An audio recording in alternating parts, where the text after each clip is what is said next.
over again. The people of District 3, I think they know you to be a boga. Yep, they listen to me calling the name. What? Why do you want me to drag the name over and over again? Can you please call? Let me hear it. Who is the speaker, the president speaker with the 43 member of the House? You tell us. Richard Coon. Okay. Richard Coon is the speaker now. Okay. Whether we like it or leave it, Richard Coon is the speaker. That's the one the president accepts.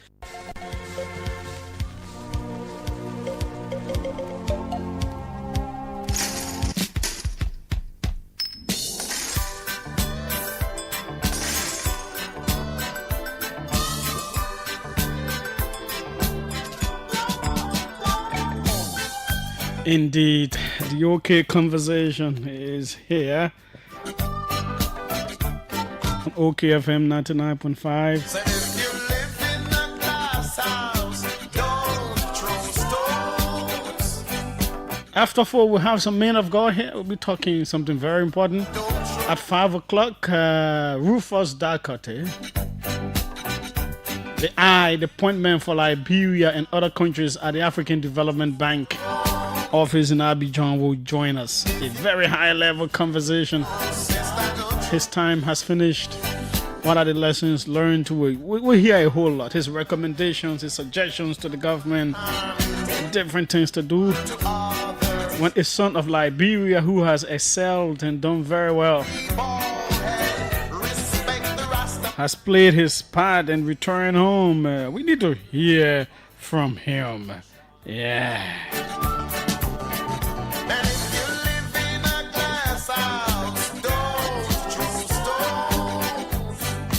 Imagine. The man will tell us the different projects, the impacts of those projects, the lessons learned, the recommendations. And he's the former executive director of the African Development Bank, representing the Gambia, Ghana, Liberia, Sierra Leone, and Sudan. That's how powerful the gentleman was. He would join us in the studio at 5 p.m.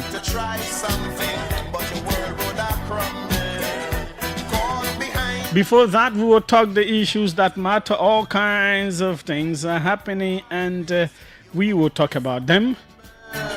Some vendors, some people who have been doing work for government have been saying some things to me. We'll try to delve into them and so many others.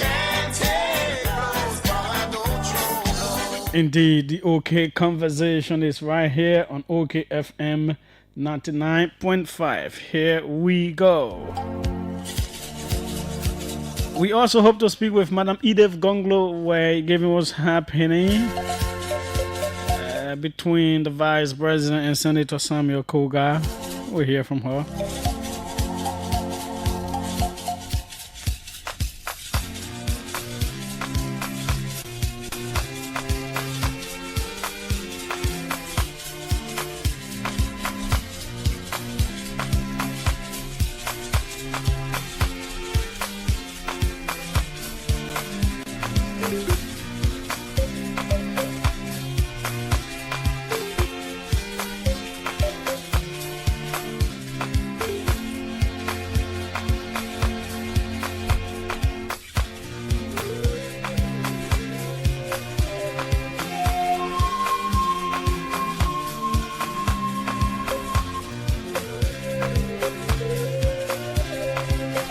We also hope to give you details of what unfolded here on yesterday, what we found out so far, what we've heard.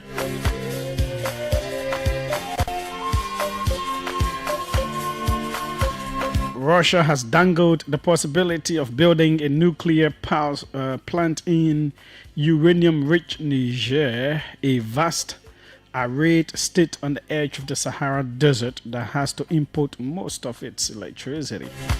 It may be deemed impractical and may never happen, but the concept is yet another move by Moscow to seek a geopolitical advantage over Western nations.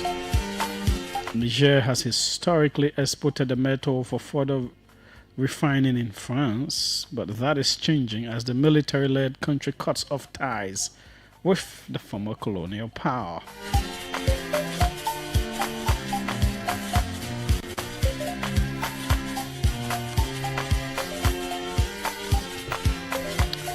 On this day, which is today, in 1975, Haile Selassie was assassinated. He was the last emperor in the 3,000-year-old Ethiopian monarchy that ruled for half a century before he was deposed in a military coup.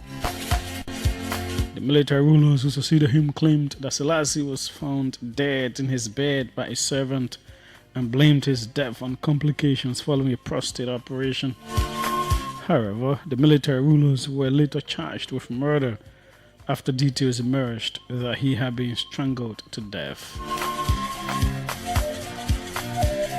And leading Kenyan activist Boniface Mwangi has announced plans to contest the 2027 presidential election in Kenya. The 42-year-old has been at the center of several anti-Ruto protests.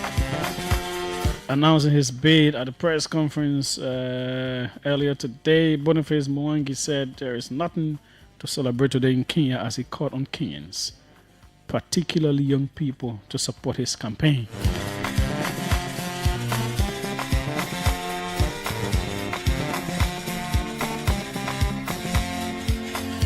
Let's take a break with some of our sponsors. When we come back, we rumble. I'm not sure I'm seeing our fact check here.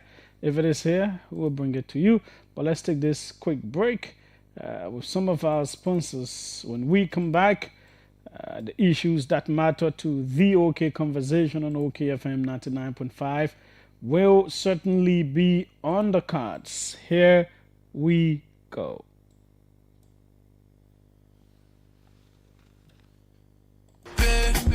Your real property taxes.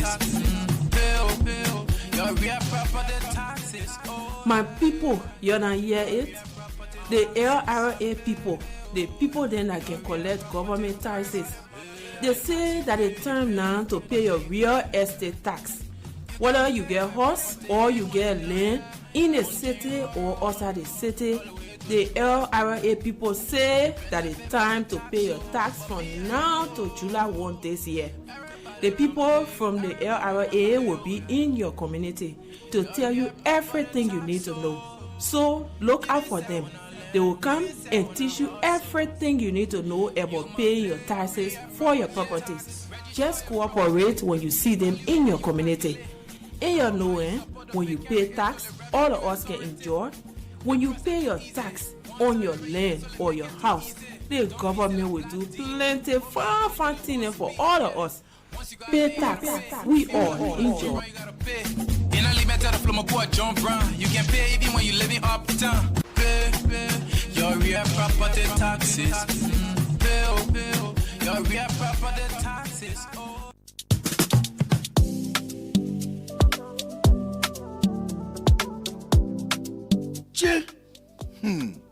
Things are on me, with the emergency. How do I manage again? Potano, why are you sitting here just talking by yourself? Julie, I need money quick. I want to go find somebody to credit me. Then I will pay them as soon as I get paid with the more in. EcoBank can credit you, but the only thing you have to pay in 1 month, and the good thing, the interest are just 3%. For you? Yeah, just go to any EcoBank branch and you ask for the form to enroll you on their salary advance platform. When they give you the form, you fill it up and you make sure your HR sign it. Then you take that form back to the bank. After you carry it to the bank, they will send you a message to let you know that you're already on the platform. Then you can use the *326# and request for 50% of your salary. Instantly, you will receive it. Wow, just like that? Pray any tomorrow morning, Judy. I'm going to the bank to pick up the phone quick. Yo, go get the form quick. In less than 1 week, you will receive the money.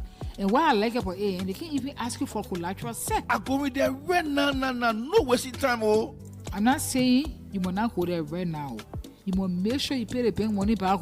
Hey, Judy, that you talking so, I will pay back quick so I can credit again. EcoBank not easy, oh. EcoBank, the Pan-African Bank. Welcome back. We'll take the fact check. I just got it, but we have to process it, put it into the system. So we'll take it before our first set of guests can come in. You know, it is a mainstay on our platforms now. You know, the fact check is a mainstay. So let's start off with Massa. Massa is here with some updates from the judiciary. You know, some things are happening. The new Chief Justice is flexing his muscles. He's just flexing a little bit, and murmurs and grumbles are happening. Massa, welcome. Thank you, Julius, and good afternoon, everybody. You rightfully place it. Momos and gonros everywhere around the Temple of Justice. What ground. is the Chief Justice doing? What does he want to see happening? I think during his commissioning ceremony, this is something that he said that he would do, the reform at the judiciary, and just few weeks into office or on the bench as Chief Justice, there's a press release that there's a press release circulating that effective tomorrow, he's asking the CSA, the Civil Service Agency, to come in and start this credential audit and personnel verification at the judiciary. And so when this release came out, before I saw the release, I was just seeing group of people, small group of people discussing and just murmuring. And then when I saw the release and I was walking around, some of them discussing it, like, I don't know, but that is it. He said it's part of the rebranding process because his predecessor, Siane Yo, right? Siane Yo came in as Chief Justice. That was something that she said she will rebrand the judiciary, but mostly like digitalize the judiciary. But actually, I can tell you for sure that I think they still have to work on that. And for him, he's keen about. So in this case, it's credential audit and also head count. Personal Yes. verification. When you say you are so, and you're working so, they should go and see you there. Mm-hmm. Okay. I understand that even there's a division called Inspectorate Division. I think he has already changed. I say they call it MAE, Monitoring Evaluation Area, and the person that you hear that must be a counselor as well. So there are a lot of things he says he want to do. So what are some of the chatters you heard in the hallway? Or what are people saying? Julius, that judiciary, let me be frank with you. There are people who come in position and then they bring the nepotism we're talking about here. There are people who are not qualified sometimes. They don't have the credential. And because of their family link, the lineage, they bring their family members to come and work in their offices and they try to shield these people. They try to prevent them, protect them, And so when that person shall have left the position, because they use their influence to bring you there. And if the person should have left that position and you are there, you are vulnerable because you don't have the quality, you don't have the ability, you don't have the credential to serve that position while your family member plays you. So this is what happening with, around the corridor. There are people at that judiciary, I can tell you for sure, that people brought in that don't have the credential to be in some positions that they are. And so with the call of personnel verification and this audit, it's bringing fear and other things, because I remember even there are some people who may claim to have certain degrees and all of that. The verification could show otherwise. And so I was telling somebody, I said, well, this one, there are people, because it happened before when the former Chief Justice started physically quizzing some staff at the judiciary. There were people who quietly left because yes, yes, because you know that you are not qualified and you don't want to face the wrath of the Chief Justice having interviewed physically and then molesting you. Some of them, they had to leave. So that is it for that. Okay. Now, also JFK, what's happening with them? What did they do? Well, JFK is the $25 million lawsuit against the John F. Kennedy Memorial Hospital, and that is filed by a 4-year, January 16, 2025. So she went there. They took her there. They took her there, and the medical doctor that were attending to her, sorry, the delay in I don't know, the delay in, occupying to or attending to her, and they said she has some, reproductive complications like the placenta, what a medical term for it, something that she was bleeding, right? And that because of the profuse bleeding, and it took like 8 hours. The delay took like 8 hours for medical doctors to attend to her. Because of that, she had cardiac arrest, like heart attack, and she unfortunately she died, and then her fetus also did not make it out. And so, according to the petition, the AFDSAF DASA law group, or they are the one that representing this little child, and he lives with his grandmother. And so the grandmother, Hannah Tamba, is the name. So he is Destiny Kekula. He's 4. And so they are asking the JFK to pay 25 million in damages, United States dollar, because that child is the only surviving child of the mother, and because of JFK negligence from the court documents, this child mother has passed away, and he doesn't even have a chance of having a sibling again. And moreover, this could be a landmark case, depending on whatever way it goes. It is going to. That's why it's in it. And the family is also saying that because of the loss of blood, she died because of cardiac arrest, right? Okay. So when they had that conference 2 times, and then they just disengaged. They're no longer contacting, allegedly they're not contacting the family anymore. They're reneging. So this is why they have come to court for the court to force JFK to comply and pay the damage in wrongful death. Okay. Yeah, thanks so kindly, Massa.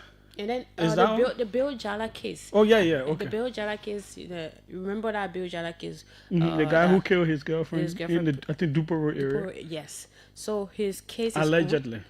Well, we will say allegedly, but the man has confirmed. He has admitted to okay. kill. So it is confirmed. But the thing is, this is murder case. The man asked for pre-bargaining, right? What does that mean? Like, he admits to the crime. They don't have to go to trial. He admits to. Sometimes they do that. And then they can reduce the sentence. Yes, but for this one, the court thinks that this is first-degree felony, and so even if he confesses to the crime or he wants a pre-bargaining agreement, the court is not party. The court. The law is that he has to be arraigned in court. He has to be brought to court, and then the evidence be provided by the prosecution. Let it be on file. Let it be recorded, and then afterwards, the judge can make his determination. And his counselor Jimmy Bomo, he's the private lawyer for him, is saying that they've waived their right to jury trial, that they don't want jury in this case. They should go as bench trial. So which means the lawyers and the judge will be the one to hear this case, and afterwards they determine it, and tomorrow they will resume it. All parties are supposed to be present. So that is it. It's just to produce the evidence in court now, that this is the nerve, this is what happened, this is whatever we have against this man, even though he has confessed, judgment. Okay. But we have to do that. Thanks so kindly, Massa. 3 very key stories there coming from the judiciary. Some form of cleanup taking place beginning tomorrow by the dictates of the Chief Justice. $25 million lawsuit hanging right over JFK. By the time if they took $25 million from them, but I don't know what will happen. And then the Bill Jala case as well. President Joseph Boakai has met with Georgia Senator Reverend Raphael Warnock and his delegation at the Executive Mansion. There is not a release yet as per what they talked about. I know I've seen a video. I don't know what it was, but I've not had a chance to watch the video to know what it was about. But perhaps, hopefully, later we'll get to know what it was about. There is a concern that I have been receiving. Something here is giving me a feedback that there's something that's supposed to be off that is not off. whatever the case is. It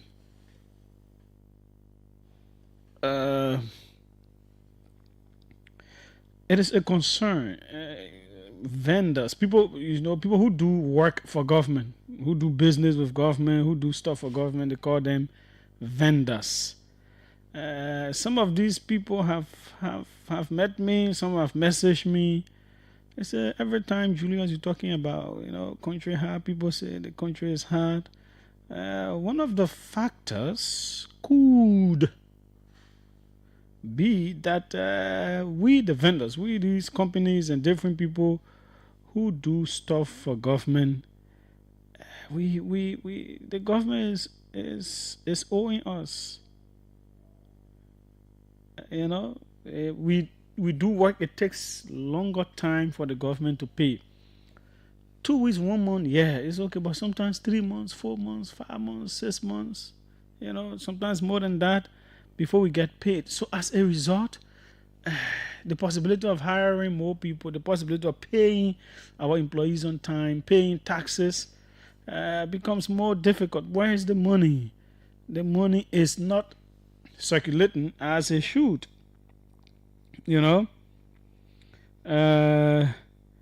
So that is what some of these people have said to me. Now, the Ministry of Finance May-year report states that as of end June 2025, Liberia's public debt, it is spelled DEBT, but the B is silent in that. That's why you hear people say debt. Here's a debt. So the debt stock stood at $2.69 billion, a 4.9% increase from December 2024. So Ministry of Finance is saying between December 2024, December last year to June, in 6 months, the country's debt had increased by 4.95%. And the external debt rose to 1.62 million, while domestic debt declined. Now, if domestic debt declined to 1.07 billion, following targeted repayments, it means they're saying they're paying some people the government been owing. But a whole lot of these people are still saying, in fact, they say here, mid-year debt service execution reached 70.79 million by the middle of the year. From January to June, they have expended 70.79 million, split nearly evenly between external and domestic debt. So about 35 million going to external creditors and 35 million to local people. However, some of these local people are still saying they're having challenges in getting their payments when they do stuff, when they do work, when they do business with government and they're supposed to be paid. It takes long, and that could be hampering the livelihood of their employees and other things. What I want to do is right now, for the next few minutes before we run into the other discussion points, I want to hear from you, the vendors, people who do business with government, to call and explain your experience. Let the people hear. Perhaps it could help make the government to expedite. Tell us your experience. If you do job for government, if you do stuff for government, do they pay you immediately? Say it if that's the case. Some of your colleagues say they've been experiencing some issues. If it takes time, yeah, you can also say it. And so we bring it to the attention. Because we can be crying, say, oh, they're going through hard, they're doing well in paying this debt. And then some people are saying otherwise. So 777-995-555-995-995, the numbers to call. I'm talking about only vendors, people who have done work for government and have issues. I know it can be tough for people. You don't need to call your name if you think you may be placing yourself in trouble. Yeah, it can be easy in Liberia. The next thing I'm coming to talk about, or you can even message me if you are able to. If you have my number, to message me on social media, It'll be hard to get these people calling because the fear and all that stuff. But you don't need to call your name. Just say, I do so. Welcome, let's hear you. Hello, Julius. Yeah? My name is Senator SN2. I call from Central Street. Are you a vendor? Yes, I got the shop here, F4 wedding shop. And you've done some work for government, for any government entity? Yeah, sometimes you will do work because most often government work can be pre-final. Mm-hmm. Yeah, and the pre-final work, when you do it, sometimes you will use your own money. Sometimes you go apart, crediting some money for all the vendors or all the people. Let us focus on this new government. Let all the other government in the past. This new government, what's your experience? Yeah, for the new government, I'm not done any major job. I'm supposed to get some job, but I'm not doing any major job for them for now. Yeah. That is the new one focusing on. Let you the old one. Okay. Yeah. Welcome. Let's hear you. How are you doing, Julius? Yes, go ahead. My name is Elijah Johnson. Mm-hmm. Calling for the Bekupe Avenue. Julius, why are you so negative to this government? Mama, okay, thank you. See you. That's not what we're here for. We are talking about vendors. Yeah? When people have their concerns and they reach out to us that they're not getting, they're doing business and the payment's not coming on time, it is delaying and it is affecting them to pay their people, it is a concern. It is not negativity. Yeah? So find someone else and sit down there. When we open the lines for everybody to call, then you can call and express that. Welcome. Let's hear you. Hold on. Hello? Yes, you can go ahead now. Yeah, my name is Douglas and I call from Battlefield. Are you a vendor? Yes, my son is. But I'm pushing him, I'm doing everything for him. I'm pushing him. Look, I got some problems. Hello? Julius, when you take your own money and do those works to get your money back, sometimes you take credit to do the job. They will encourage you. You get to it, Papa. You just go through it. But to get the money, Julius, I don't know. Can this government do something about it? It's serious, Julius? I don't want to go into how much I have put in there. But let them try and work it out, my son. It's not easy now. How many months has it taken? It's been like close to 9 months now. Yeah. Okay. Yeah. My son is there, but I told you to cool down. Okay. But got some tempo. Thank you so much. Thanks so kindly as well. Let's take a few more. Welcome. Let's hear you. Yeah. Good afternoon, big brother Julius. Thanks so kindly. It is not you. I'm looking for vendors. Thanks so kindly. Let's hear you. What's your name? Julius, good afternoon. Yeah. Are you a vendor? No, I'm not a vendor. Okay. No. That's not your time. I said only vendors, people who have done work for government. I am trying to prove something. Others have reached out and said so. So I want those who have done work to government. This one says, okay, that's a different thing he's informing me of that we talked about before. Okay. Welcome. Let's hear you. Thank you. My man, I said vendor, you're not vendor. Why you keep calling here? Thank you. 0777700 555 We're looking for vendors, people who do work for government, who have worked for government. What's their experience? That you calling? What are you calling for? Welcome. Let's hear you. Yeah, Julius. Thank you very much. I love the program. Are you a vendor, sir? Besides vendors. Those are but people have grievances, but nowhere to channel it. I really appreciate what you're doing. Let us further speak out. From further even drivers or whatsoever policemen, whosoever provides or whatever government, they're not catered to. No, lead that one. Yeah, thank you. I'm looking for vendors. Welcome. Let's hear you. Hello, Peter. Yes, go ahead. I'm Francis calling for Secretary. Are you a vendor, sir? My father was a better. He also escaped from that. Recently? My father was not recently now, but they go. We are government. No, but that's so. That is not what we are looking at, right? We're looking at what's happening now. and so that the government is aware and takes charge of it. This will be the final call. Welcome. Let's hear you. Hello. Okay. Let's see this final one. Welcome. Yeah, hello, there. Welcome. Are you a vendor? I'm a vendor. This is Benjamin Primo, vendor of Gold Fuel Instruction Company. Okay. Go ahead. Our three found out a job from Compton in my country once. Up this time, today making it 10 months. Can you imagine? You take somebody money and invest in the government budget, they can be refunded back. What do they say to you people when you do these jobs? What do they say? After the job, you get your pay. I have done the job for the past 10 months now, Julius.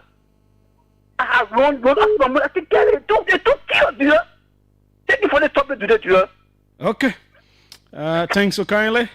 We just hold it there. Yep. I just want to have a few. If what these other vendors told me was justified, I think the authorities at the Ministry of Finance, the Debt Management Unit, will take cognizance of that. Yeah.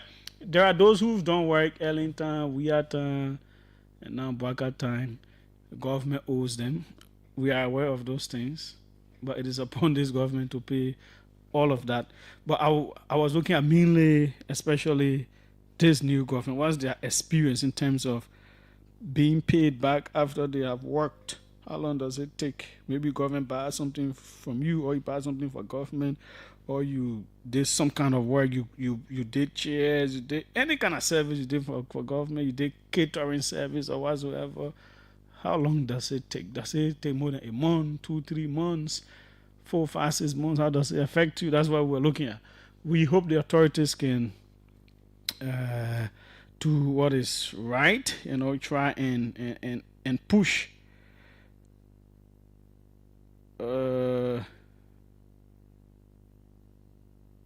Okay, no problem. So before we go to Madam Edith Gonglowe, let me say, so yesterday there was this situation where we had Benedict Koluba here. He made some analysis on allegations that the figures given in the Civil Service Agency's 2024 report talking about decreasing government compensation, government's wage bill. That's what the report says. It says government's wage bill had decreased from 23 this million to 21 this million. The Ministry of Finance 2025 mid-year report, and of course the budget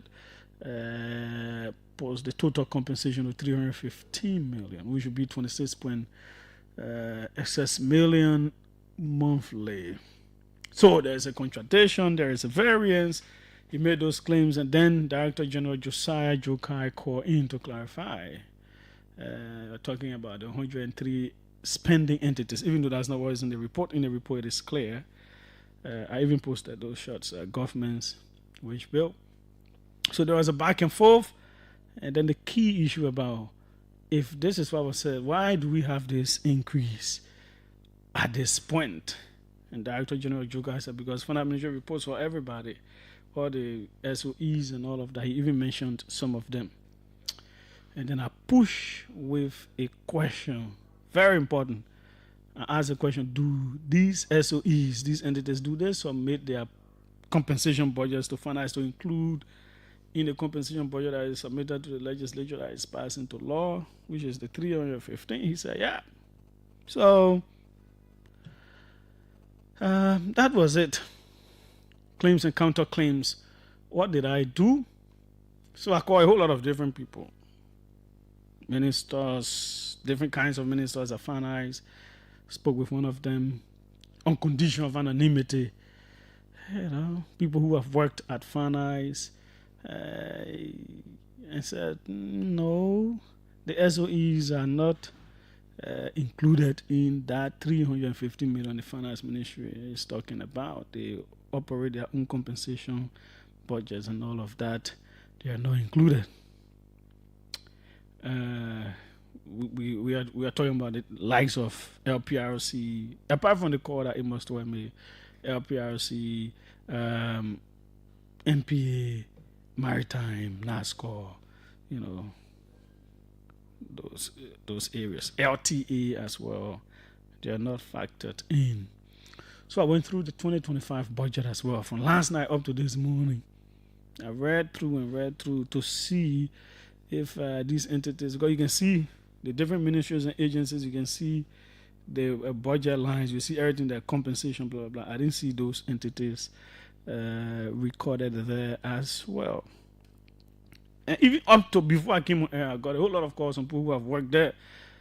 There has not been anybody who has said that these entities are captured underneath. So what did I do?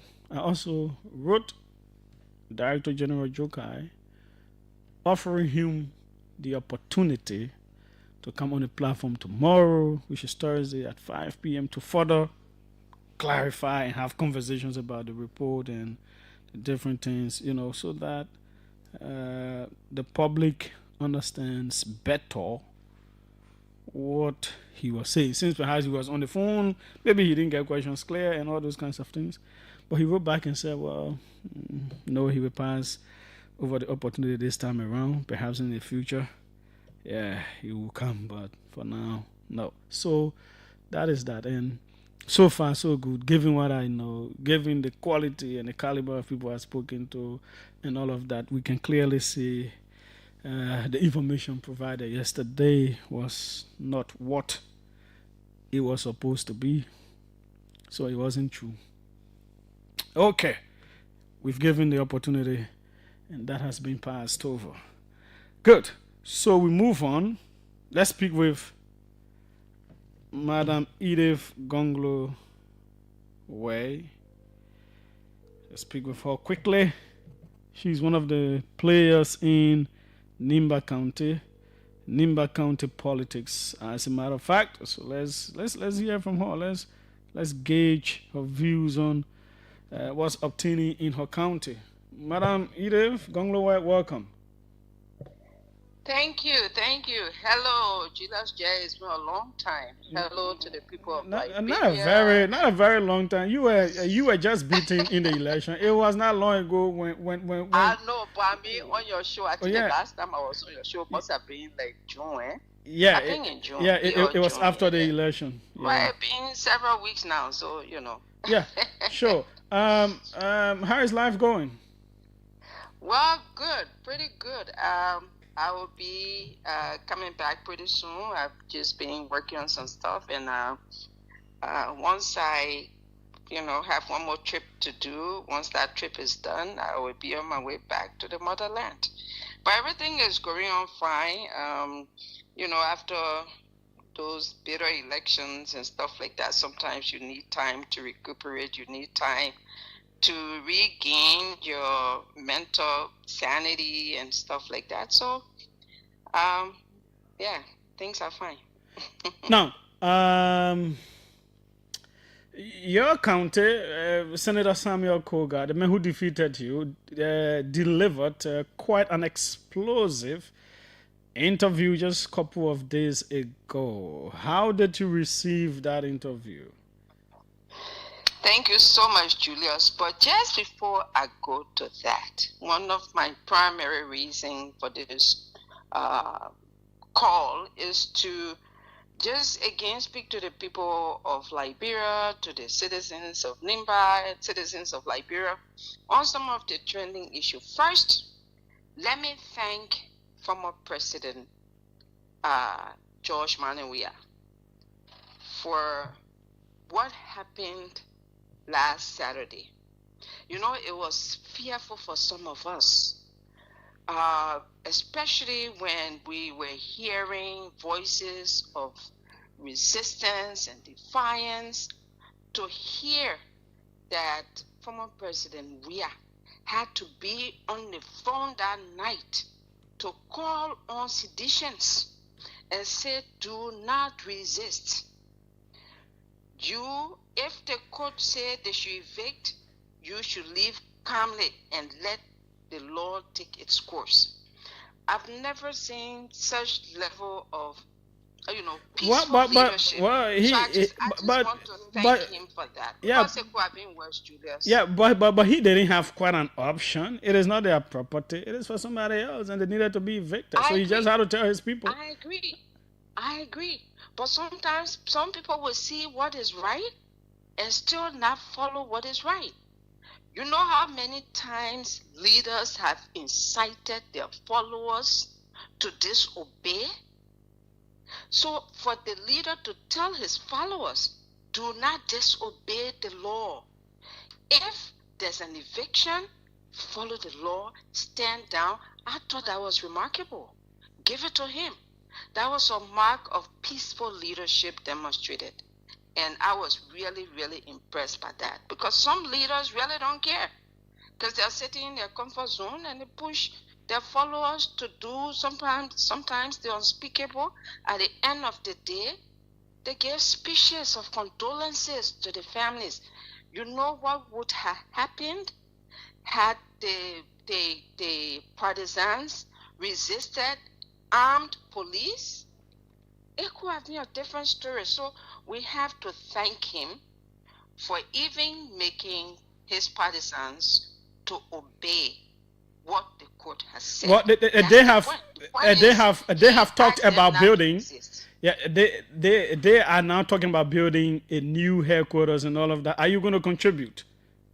Well, that's not the point here. My point but is to thank the former president. Yeah, but that won't finish now. You have, but you have. Saving. Yeah, but then we will move on to the next stage. Since you have thanked him, they are building a new headquarters, and of course, they will need all the support in this world. Are you going to render some support? That's the other side of it. When we reach that bridge, we certainly will cross it. Okay, I can see you giving some kind of $2,000, $3,000, $4,000, $5,000. Look at that. It's small. Look at that, Julius. I love the way you've lifted me. Thank you so much. That I have so much to be able to give $5,000.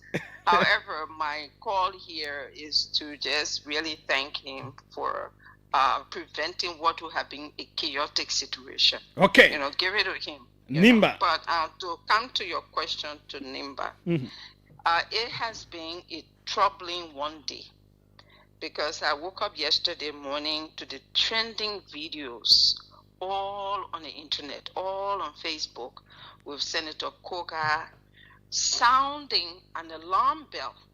That's how I classify that. He's sounding an alarm bell. Calling, informing his citizens, informing his supporters, informing the people he leads that he has been suppressed, he has been coerced. These are some very strong words coming from a leader to say, I have been coerced to make decisions against my will. No leader should have to feel that way. So if these things are happening, these are legitimate concerns that should claim the attention specifically of elders of Nimba. Because look what, I am a direct Do you believe what he said? Do you believe because him? I'm a victim. I believe him because I've experienced it. I've been suppressed. I've been oppressed. I've been marginalized by the same individual. So I believe it when I see what I have experienced, there's no doubt not to believe it. But here's the thing. It is happening to somebody who occupies a leadership position in a county. That's the difference. He's in a current functioning leadership position. And so he should not have to feel and say what he said. Look, Julius, Senator Koga and I have been talking. He has reached out. He and I have been having conversations. And these expressions are not in a vacuum.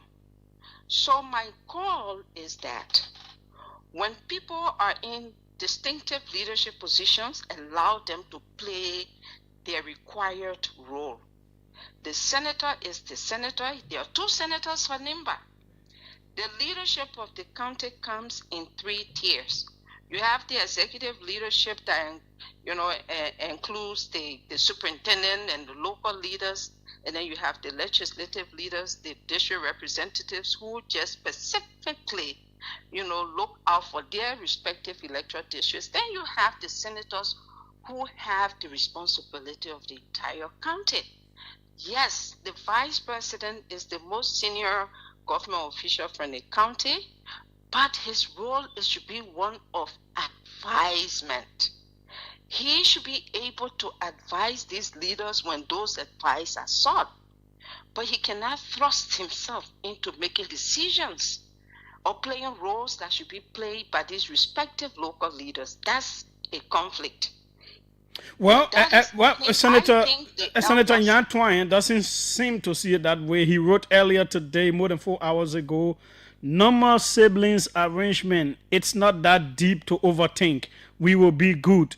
Nimba unity in tight and strong. So it's not arguing that it has not happened. He's actually admitting that this is sibling rivalry, which means there is some level of conflict and disagreement.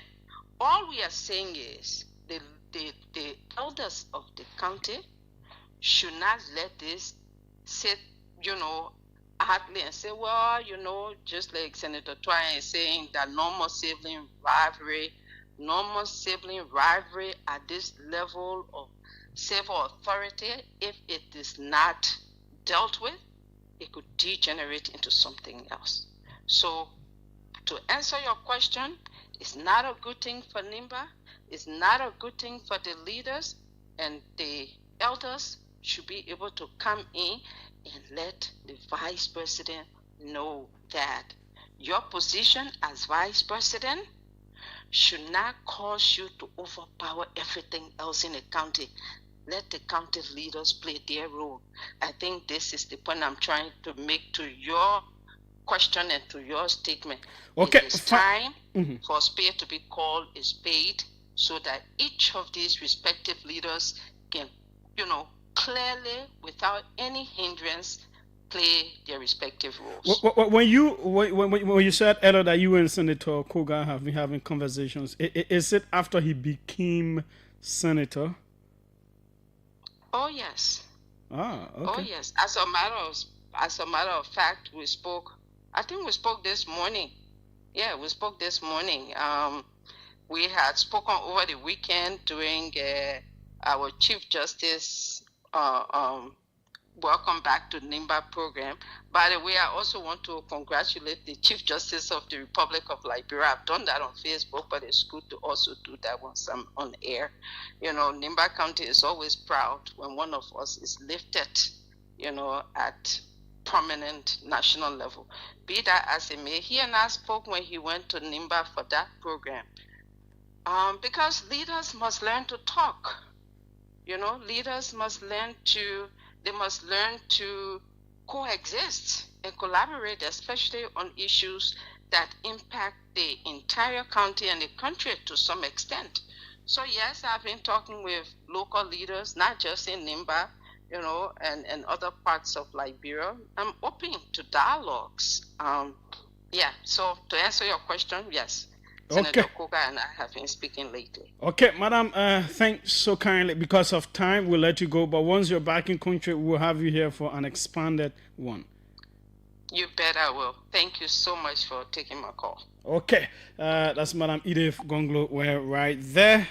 2 minutes to talk about. I can't go there. Our guests will start coming in. But let's take your calls on these different issues. 777-700-995, 555-995, the numbers to call, and you will be through to the OK conversation. So the other quick thing to let you know is we've been seeing pictures, and Public Works already starting some demolition with the overhead bridges, Congo Town area.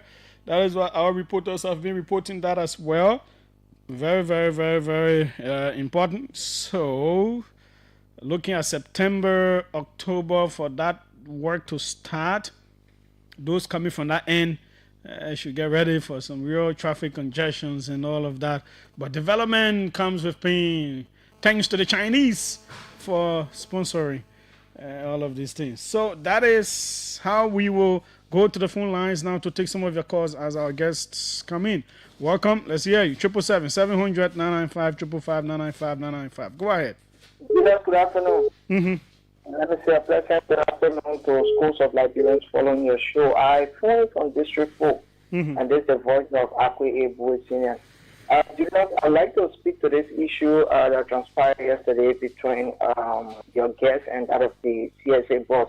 I followed the Facebook, and people are like lashing at MT2 for coming in to provide the clarity. Who is lashing at no, who? I'm saying there are some social media users who are lashing at MD2 for coming in to provide the clarity he provided on yesterday. I've not seen that. I've not seen people lashing. Yeah, actually doing so. MD2, he did a post where he said it doesn't really matter who made a statement, but I think what was important is to provide the clarity. And there are a lot of people who were on that post saying, no, I think he did well. Exactly. He did well So, to provide a clarification. So what's the issue? So thank you. And this is where my point comes from. Because if the man provided the issue, look, Julius, one thing we need to know in this country, facts are facts and lies are lies. Let's say, for example, even if MD12 would not have provided the clarity that he provided, was it going to change the fact that what the CSA boss said? Was it going to change? No, it was not going to change at all. And more besides, I think it was very prudent and timely enough that the MD swept, because, mind you, the information that was provided was very unhealthy for the institution of LPRC. So being the managing director of LPRC, he did the rightful thing to come in quickly. Thanks so kindly. We get that. Welcome. Let's hear you. Yeah, Julius, good afternoon. Go ahead, Ben Myers. Let's hear you. Good afternoon to your listening audience. Is it because I mentioned public words that you are calling? Of course, every time public words is mentioned, I feel mandated to call and is it true that you have started demolition now for the overhead bridges in Congo Town? So demolition began a long time ago, a few months ago. And we are doing the final stage of demolition. Oh, so there's the final demolition stage. The final stage of demolition is currently ongoing for the official groundbreaking. What you see happening before the ministerial complex is the preparation of the site where the groundbreaking ceremony will take place early September. Okay. So the preparation is ongoing. By the time we get into September, hopefully the first week, or if all doesn't go well, then we can hope for the second week in September, but it's going to be very early September. The official groundbreaking ceremony will take place. And when that happens, official work will begin right after the groundbreaking. Is that going to take any time? Like, groundbreaking goes on today, the work might begin in the evening or the next day immediately.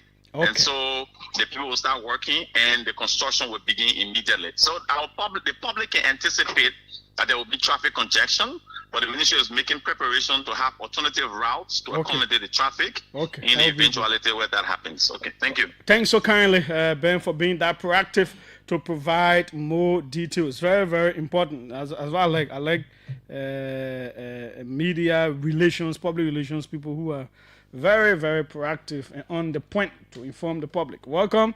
Let's hear you. Hello? Yes, go ahead. Let's hear you. Yeah, thank you. Mr. Julius. Yeah, this is Momo Taylor from Facebook. Let me speak on the issue of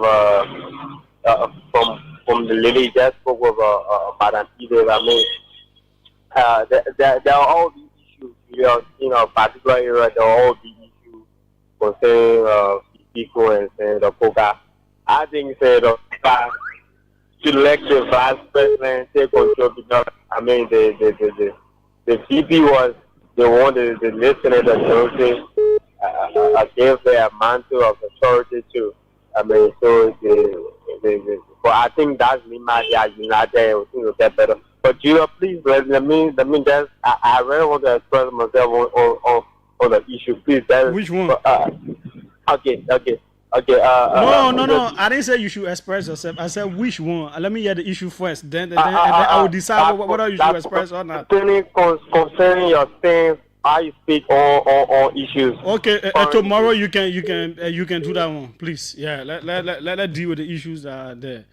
Tomorrow you can do that one. Welcome. Let's hear you. Second to last caller. Ooh.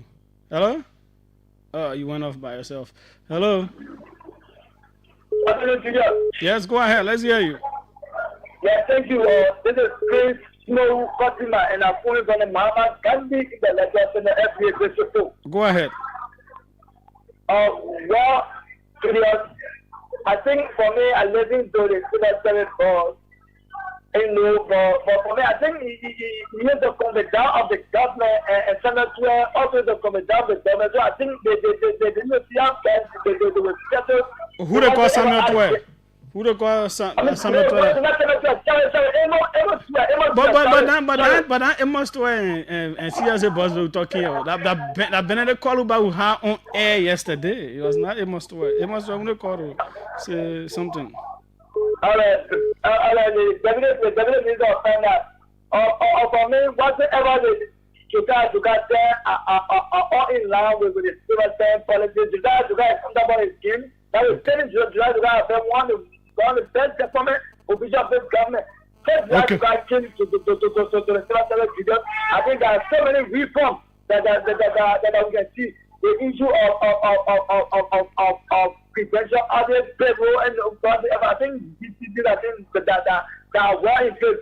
Okay. So that guy is about his game. So I don't think people from Canada who will feel that to guy is great. I think they are on the wrong path. To guy remain on Benny or Singapore. What at the you say he remains what? On Benny.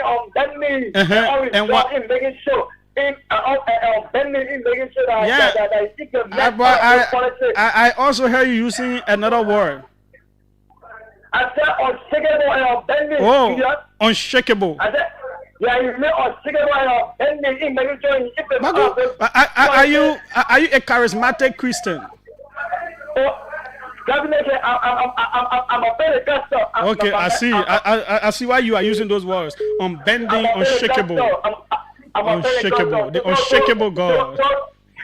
My man, thank you. It's okay. You finish talking. The final one. So we'll go over to our guests. Welcome. Let's hear you. Hello? Hello. Welcome, sir. Let's hear you. Okay, Julius, my name is Andrew Stede. I call from Morovia. So I wanted to quickly speak to the issue with the senator and the vice president. What I want the senator to understand is the fact that the late Senator Prince Johnson is not around. Prince Johnson did not just become godfather for Nima County based on his age.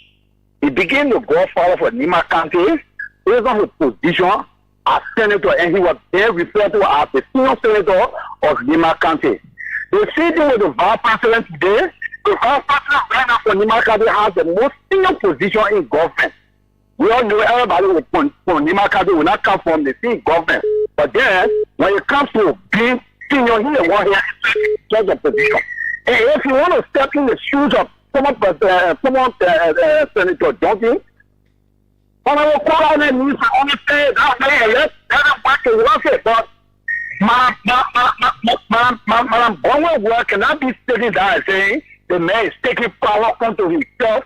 The man is dealing like he's this person, like that person. No, that's wrong. It is her view. It is what she says she experienced. It is what she thinks she knows. It is a conversation that she thinks she and Koga have been having. So you cannot really say she's wrong when you don't know what the details are too.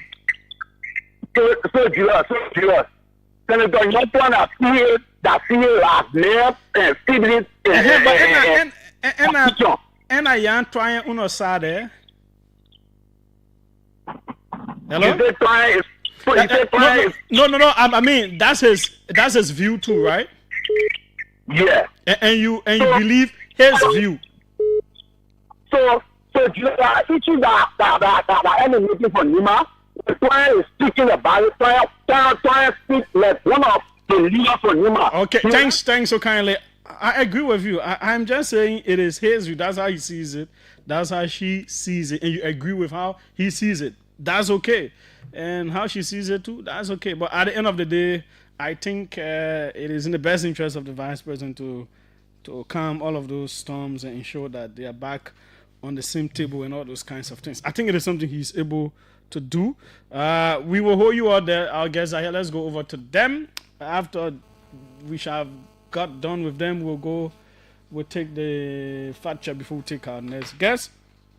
We have with us Pastor Alfred Mason, National Pastor of the Christ Embassy, Liberia. Pastor Mason, no, turn it around.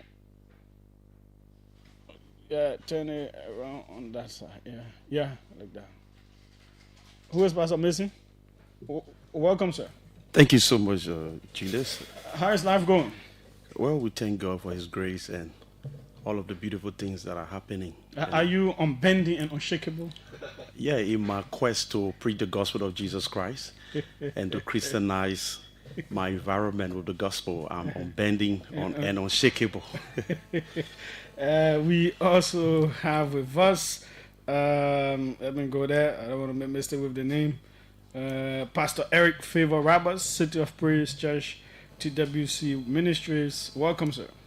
Thank you, Brother Julius. It's a pleasure to be here this afternoon. Thank you. How is everything going? I understand you're the mobilizing committee chairman for a big national crusade coming up. Let's start with you with that before we go back to Pastor Mason. Again, thank you, Brother Julius. It's a pleasure being here today. The mobilization and publicity is ongoing so well so far. Our being here this afternoon is a manifestation that by the grace of God, we are doing all we can to publicize this upcoming national crusade. So far, I can tell you, by God's grace, we are doing so well with mobilization and data publicity. Okay. So let's get into the details, Pastor Mason. Yeah. Thank you, Julius. On the 31st of October, we are looking forward to one of the greatest events in our contemporary Christian time to take place in Liberia. Christ Embassy will be hosting a one-day crusade. Oh, one day? One-day event. Yeah, just come closer to the microphone. Yes, at the SKD Stadium. And we are expecting our man of God, Reverend Dr. Chris Yakilomi. This crusade is organized under his instructions, and we are looking forward to a great experience. We call the crusade total experience. That means every aspect of the human life will be touched by the Spirit of God.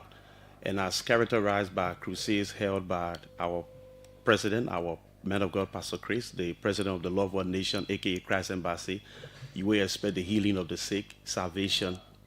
And there's a blessing to the nation of Liberia. So on the 31st of October, that is...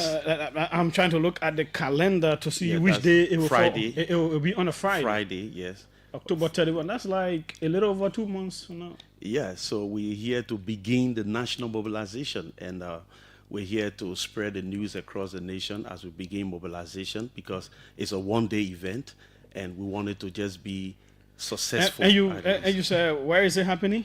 SKD Stadium. Now, that's a tens of thousands capacity area. Actually, 36,000. Yeah. Do we expect to see that place filled on that day? With overflow, we don't only expect to fill the stadium. We expect to fill the arena outside the stadium. Pastor Chris Yakilomi is a husband, a global mentor in Christianity. His presence draws hundreds and hundreds of thousands of people wherever he goes. And we also, it's Christ Embassy organizing a crusade, but we're doing that in collaboration with the body of Christ. Okay. And that's why Pastor Eric Favor Roberts, is the mobilization and publicity chair, is also from another ministry. That means we've invited the body of Christ to join us in this massive one-day event that will change and affect our nation positively. Let me come back to Pastor Roberts. City of Praise. What is TWC Ministries? The Way Center. Okay. So, the Way Center, why did you get involved in this? What moved you? So, Brother Julius, we are in the last days, and it is clear in the book of Psalm 133. It said, "How good and how pleasant it is for brethren to dwell together in unity."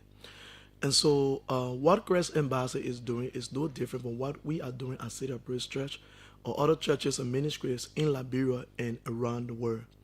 So, our involvement into this crusade is a clear message all that to our people that there is no north, south, east, or west in the body of Christ. So we all have unanimously agreed to rally around the Christ Embassy family, Liberia, to ensure that we have a wonderful crusade comes October 31st at the Samuel Kaindo Sports Complex. Now, in terms of the reach of this program, from how far do you expect to see people coming? So we have, with the exception of Monserrado, we have 2 other counties that we have shortlisted to bring people from, Mount Gibby and Grand Bassa County. Maybe in subsequent time, we may consider other people because calls are coming from everywhere. But we have Mount Gibby and Grand Bassa that have been shortlisted. And every part of Monserrado you can think about, Brother Julius, we are going to get people from there to come for this event to receive their own blessing. How is it like? How is the organization of the program like? In terms of what, bringing the people over? Yeah, I mean the day of the program. What do we expect to see happening? When is he jetting in? What are the different things are expected to happen? Maybe he wants. All to right. Yeah. We first of all have free transportation across the city. Ah, okay. Yeah, we have about 100 buses that will be located at 100 different points, different communities from Bujo Island, Gardnersville, Central. You said Morovia. free? Free buses. That's a whole lot of money. Where are you taking it from? Well, we prepare to preach the gospel. The gospel is free, but the gospel is not cheap. So even to go to the stadium to have the crusade is not free. You have to pay. So we prepare for these things because we believe in the message of the Lord Jesus Christ, and we believe that reaching out at this time to be a blessing to the nation is key. So there is nothing holding us back from putting everything into the gospel because this is our mandate. So we have free buses around the city, and because we realize that movement, especially in the evening in our city, becomes difficult, especially after the crusade. So we look at this. The planning committee has looked at this and deemed it necessary that this will actually help to ease and give our people the kind of honor they deserve as they come out for these kind of meetings. So all over the city, like I said, Bujo Island, Gardnersville, Central Morovia, Painesville, and other parts. He mentioned Margibi County, like Kakata, Grand Bassa County, maybe Habel, all those adjoining areas around Monserrado will have buses bringing people, and not just bringing people, taking them back after the meeting. It's going to be a bit of music, worship, testimonies, the word of God being preached, and salvation, people being called to salvation. Why is he coming for just a day? Why not 3 days? The schedules are very tight, so we are even happy that we are on the list. I know Chris Oyakalomi is a big international preacher. I was in the UK and I visited one of the churches there in the UK. Great. Love or Christ Embassy somewhere there. Yeah. So it is all over. He is that kind of person. Where will he be coming in from? From South Africa, from Nigeria, or what? Well, that he's the headquarters of the ministry is in Lagos, Nigeria, and that's where he'll be coming in from. But he's usually based in South Africa. Is that true? No. Ah, okay. He's based in Nigeria. Okay. Now, so in terms of workers, thank you. What is it like? So we are here mainly to inform the public that this Friday, that is just after tomorrow, we are engaging with many pastors and church workers and leaders across the nation. We're having the first general meeting at the Christ Embassy headquarters on the Dupont Road in Painesville, where by 10 a.m. Friday, where we'll be engaging pastors. Several letters have been sent to different pastoral groupings and several pastoral networks. The information is out there, but we decided to come on air to further buttress that information so that those who are here can pass the information that we are congregating at Christ Embassy Church on Friday, 10 o'clock, to begin to look at the different specific committees and to raise workers for the different departments that are required to excellently handle the affairs of the crusade. So through our ministry, Christ Embassy, we have several churches across the nation. We have also collaborating churches. We'll be looking at where we're raising the altars, the protocols, the music team, and the security, the marshals, and all other aspects of the crusade. That's what we're here for, the information to get out there for everyone who is involved, everyone who is interested to join this, because I've been receiving several messages since I began posting this on my social media page, asking how can I be a part, pastors and church leaders, some members of different congregations. Oh, Pastor Chris is someone that I love. How can I be a part of this crusade? How can I join in with all of you? And I've been telling them, just wait, we'll get a time. So this Friday by 10 a.m. is the first meeting, and we're expecting all of the pastors who are in line with our thoughts to Christianize our nation, to keep deepening the roots of Christianity, to come out so that we can be able to put together the final structure that will engage and prepare for the crusade. Okay. Let me come to you as well, Pastor Rabos. Different things associated with these kinds of huge crusades, the publicity, the ability to keep people working, the security, and all of that. What are you putting in place for those kinds of things?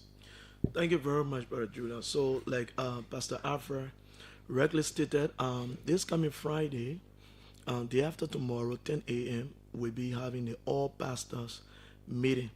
And where is it happening again? At the Christ Embassy headquarters on Dubai Road. Oh, that's where the headquarters is? Yeah. You mean that place around True FM Junction? Yes, sir. Okay. Yeah, wow. So they will be having the general meeting for the pastors, and at which time we have other influential pastors in this country that want to work alongside with us in publicizing this meeting and recruiting members, pastors, community dwellers, etc. So various pastors will have the opportunity to form part of various committees to ensure that whatever we have started, is complete to its fullness. So this meeting comes day after tomorrow, Friday, 10 a.m. Means a lot to this program. And not just that, we also want to say to our pastors out there that lunch will be served also, because after the discussion, people come from far distances, lunch will be served. So this meeting will be able to finalize on our publicizing and recruitment process. This is the OK Conversation on OKFM 99.5, a big crusade featuring Dr. Chris Oyakhilome is in the making for October the 31st at the SKD, and we have some of the pastors here talking about it. Dr. Oyakhilome is also a writer. He writes a whole lot of stuff. Are we going to have some of his materials there? Several, if not all, several materials will be there. Because you brought for me the September 2025 edition of the Rhapsodies of Realities. Yeah. So on that day, everyone on that field will receive a copy of Rhapsody for October. Okay. That's one of the planning. Free. Free. Oh, wow. Yeah. Now, crusades can have, prayers, healing, and all of those. Do we expect to see? It's customary. It's just a part of what's going to happen. That atmosphere is going to be full of miracles. It's going to be an atmosphere of miracles.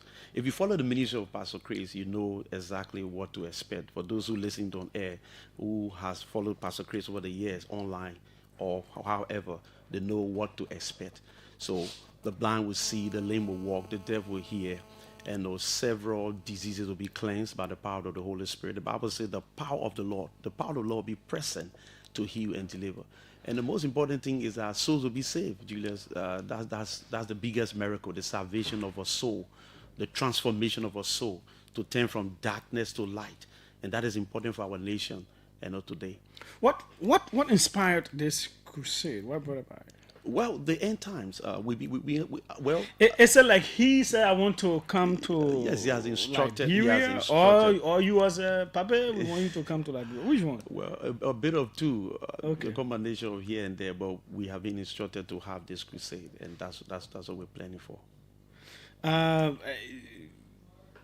What good will it be for the country? Oh, so much. The spiritual blessings. Life is spiritual, Julius. Everything falls from the spirit. Life is controlled from the spirit. Life, I tell people, life as you see it is not physical as you see it. The physical is actually just a byproduct of what happens in the spirit. So having such great grace imparting our nation, it takes us further as a people. It strengthens our faith in Christianity. The blessings. Now, several crusades around the world has happened. People go there and they get healed, and they are healed permanently. So there are people who doctors have rendered incurable, diseases incurable, but the power of God reaches them, and they are blessed. Situations change for the good, and we've seen this over and over. So the blessing of even being in that arena is a blessing for us. And I can tell anybody out there listening, we're not talking about a stranger to these things. We have witnessed, we have seen, we have experienced these blessings in other parts of the world. We have connected online. Now is our time. How expanded is your church, your Christ Embassy around the world? We are in every known nation and territory under the heavens. Every known nation and territory. This is big for an African minister to be able to extend so globally. Yes, you see, there are different kinds of ministries. And a different kind of graces. There are ministries that are called to our nation. That means there are ministries in Liberia here that you will never hear, but in Sierra Leone or Ivory Coast, God has given them that grace. There are ministries who have called to regions, like there are other ministries that are restricted to Africa here. It depends on the grace of God. And there are truly global ministries that God has given that particular minister the grace to reach the entire globe. And that is what Christ Embassy is about. So it is easy. Christ Embassy is in every known nation and territory under the earth, under the heavens. So everywhere you go, you will see the presence of Christ Embassy. Besides that, we have so many different. We are one of the biggest network online ministry. We have several satellite networks. We have almost close to 10 different satellite stations, not TV stations, satellite stations orbiting the globe. So the ministry, Pastor Chris ministers to billions online. He has a regular healing streams, and it used to be a healing school, but now it's healing streams, and he ministers to billions online. So the network is huge. And we're talking about collaborating ministers. He just ministered to over 300 million pastors and ministers just a few months ago. This is our annual event online. So the network is huge. We have a real global reach in every nation. Now, is it Christ Embassy that runs? Let's leave the crusade business because the gospel doesn't just feed the spiritual self; it feeds the physical self. Yeah. Is it Christ Embassy that runs that? I think vocational school. Of course. Ah, okay. Yeah. We run that vocational school, we ran it for years. And in addition to that, we just completed an ultra-modern new school building that the students will be enrolled in September. We'll be enrolling about 400 students free of charge. High school? No. Elementary. Elementary for now, yes. Okay, where? The St. Duboro area? No. It's on the Baptist Seminary. After Baptist Seminary, there's a Smite Institute, the road going to Smite Institute, right behind the Smite Institute on the highway. So that we have a team in country right now from Nigeria that is conducting training for prospective teachers. Beginning free. The school will be free. Free uniform, not just free tuition. Free uniform. Let me sit down better. Let me sit down. Free shoes. Free books and scholastic materials. Then we'll have free feeding every day. That's expensive. That's what ministry is about, Julius. That's what this is the inner city. That arm of our ministry is called the inner city missions, where we reach to underprivileged people. Now we started this over the years. Maybe it has not been publicized that much, but we have had several interventions with children. We started with the Ebola orphans. We sent thousands of them back to school. We have this back to school program. and now we've built a complete new. It was commissioned. The former president Salif was there for the commissioning of that school just in April 29. Okay, yeah, I think you saw some. Our station was there. Yeah. I remember. Oh, so Thank it you. was that school. Yeah, it was that school. So several other things that we do, and the vocational school has really impacted Painesville and the rest of the city. Thousand. We just graduated almost. Last graduation, we graduated almost 1,000 plus students in different fields, and it has been running excellently for years. So the impact is there beyond the microphone and preaching. We go into the bread and butter issue. We believe in the empowerment of people. So in terms of that vocational school, what's the intent? What's the vision behind it? Well, it's just in a place of prayer when the Lord said to me, empower people. Empower people. He's interested in the empowerment of people.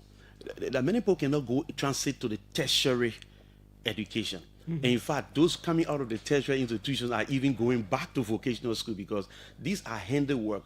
You find people going into specific areas that are it's need driven. People eat every day, people dress every day, people want to look good every day. So once we have courses in line with that, you find a continuous stream. And Julius, there's something that broke me some time ago. I always made reference to it. There's a lady who rushed to the campus one day and the program was closed. We had the numbers. And she begged and said, Pastor, please, let me just be one of the last students. As I instructed that she be added to the list. After a few months, she did soap making. After a few months, I saw her somewhere with a wheelbarrow and with all kinds of soap, liquid soap, antiseptic soap, bar soap, all kinds of soap they land, even powder soap. And she stopped my car and said, Pastor, you remember me? I said, oh, I can't really remember. Say you did well. Now she said, now I'm the breadwinner of my family. I feel in my entire household just from the skills that I learned. So you see, empowerment is so important. And every time we have an opportunity to speak that day, I say, well, I believe central government can do so much just from learning from the example of the churches and the intervention the churches are doing. If central government can really put their foot down and really get involved with these aspects of the vocational institution, the TVET, the Ministry of Education, and rather blow it up. We have many skilled people. Look, Julius, it was surprising to know that when you look at construction in Liberia right now, most of the people that are laying tiles and doing other things around are not from Liberia. Most of the people are from Guinea. So they, Guinea Pella boys, that are very good at laying tiles and other things, most of them. So you find out that when people are empowered in skills that can deliver immediate employment for them to sustain their families, it takes burden off government. It lifts up society, and that's what we've been doing. And I'm so grateful that we followed the instructions of the Lord, and we are here where we are today, one of the biggest vocational schools in the entire country. The vocational school, the ultra modern school, that you are going to be doing things free. Yeah. How do you fund it? I'm very interested because I know how expensive those kinds of things are, and for you to be talking about feeding people free, we uniform free. We gave a lot, and I wish I was living around there. We got that school building I saw. No, it's not open to everybody. Who? Underprivileged. That's what we came. You gotta make it. You are coming from China, you flying all over the place. No. Okay, so it's for underprivileged people. Looking at, how will you be able to determine that this person is from an underprivileged? We have a team. Like I said, in fact, a team from Lagos is already in town. We have a structure. We have a system of determining that. Okay. We have offense, double offense, single offense. We look into how we make our background steady. Yeah, I myself know how to do some of those things because I have tried to reach out in some ways. Yeah. Sometimes going into the communities, and in fact, seeing where people live. In the vocational school, we just partnered with government a few months ago where we took 157 people from the Ministry of Women, Gender, Children Protection, and enroll them free in the vocational school. And we're going to do the same for the kids. There are some street children around Painesville that the Ministry of Gender approached us about and said that they want to look in. So when we get to that, you understand, we'll be taking some of them off the street into school. You're doing quite a good job. I know we're talking about the crusade, but it is important to blend all of this because sometimes the perception people have is the church are taking money, they want to raise offering. Now, as you talk about crusade, a whole lot of people will be thinking, oh, I got to raise money, I got to eat money, and all that kind of stuff. People do not hear the other side of the gospel, where Jesus was preaching the gospel. That he realized that people are talking to you, they're hungry, and I can say, let that bellies be full, and the bellies are full. So he said, who got fish here, who got something here? And then he prayed and multiplied for everybody to eat. So that aspect doesn't come out too much, and sometimes it appears that churches are not doing it, but then now it is a different story.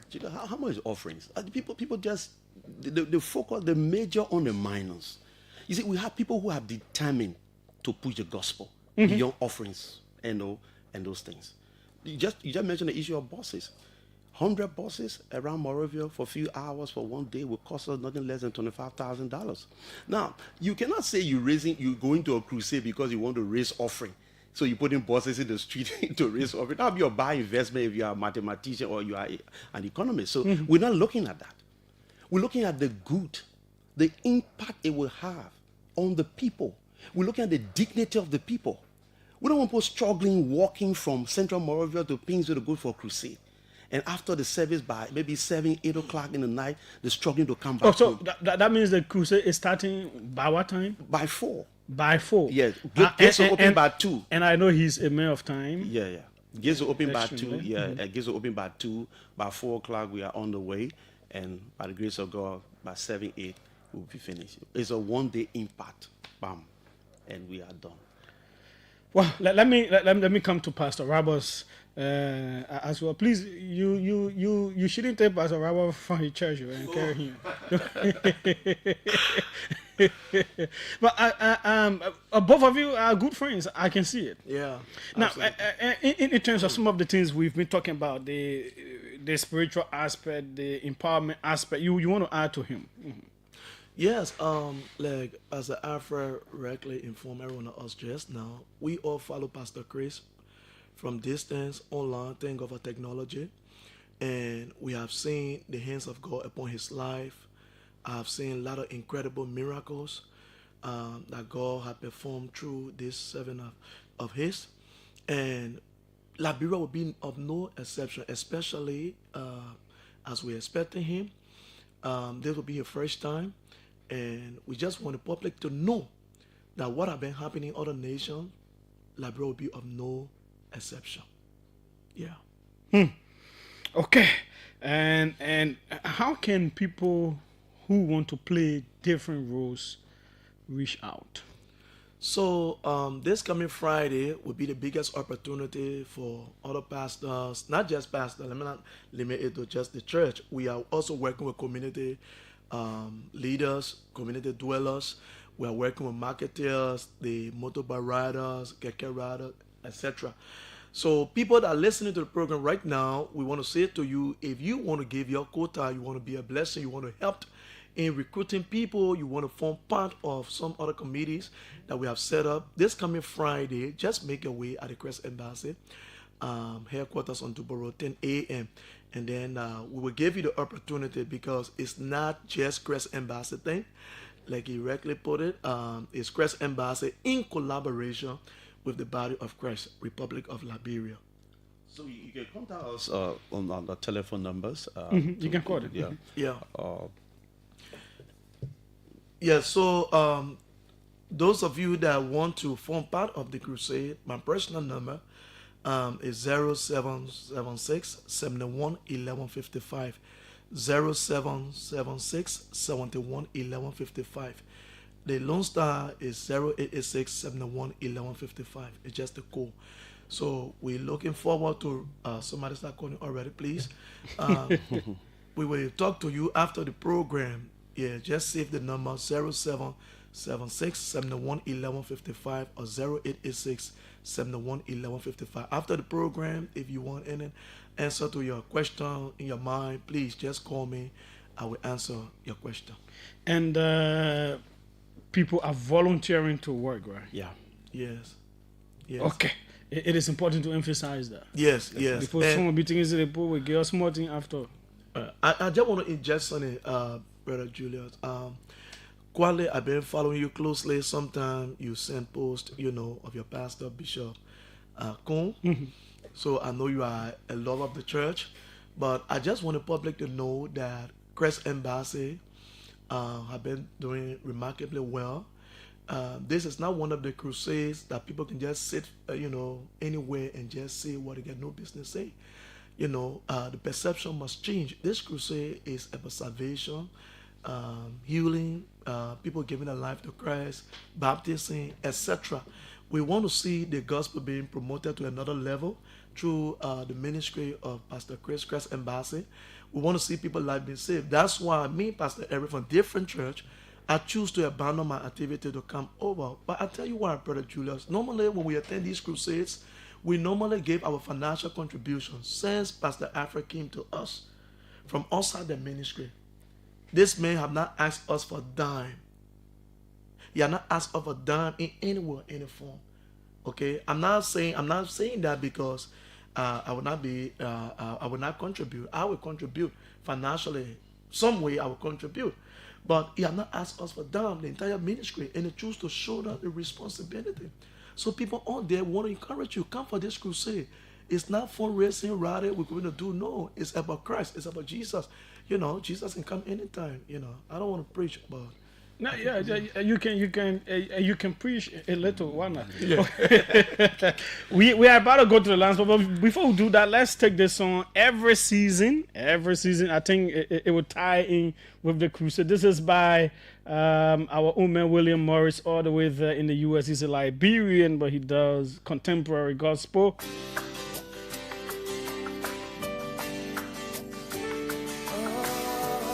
I don't know what's going on, but I can tell that you want to throw it all the way. I'm here to encourage you to keep trusting. Yeah, keep trusting. I don't know your stories, but I can tell you're hurting. Even when you try to put a smile on your face, I see your tears dry. I honestly don't know why. I'm here to tell you you can't keep your head high.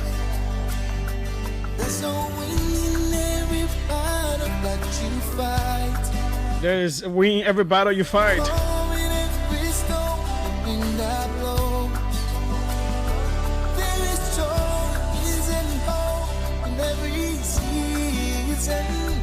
Trust in Jesus. Trust in Jesus. 077-700-995, do you expect to see some gospel musical stars there? Absolutely, Brother Julius. So we have the mass choir we are putting together, being led by Christ Embassy Choir, and then we have Lakma also. Will be there. In fact, Lakman will even form part of the publicity team. We're gonna do car publicity, so okay. Lakman will be with us, and the Liberian government through the national police, they promised to give us escort, and it will form part the immigration, the fire service, the AFL. Every one of them promised to form part of the mobilization, and it will be there. Okay, good.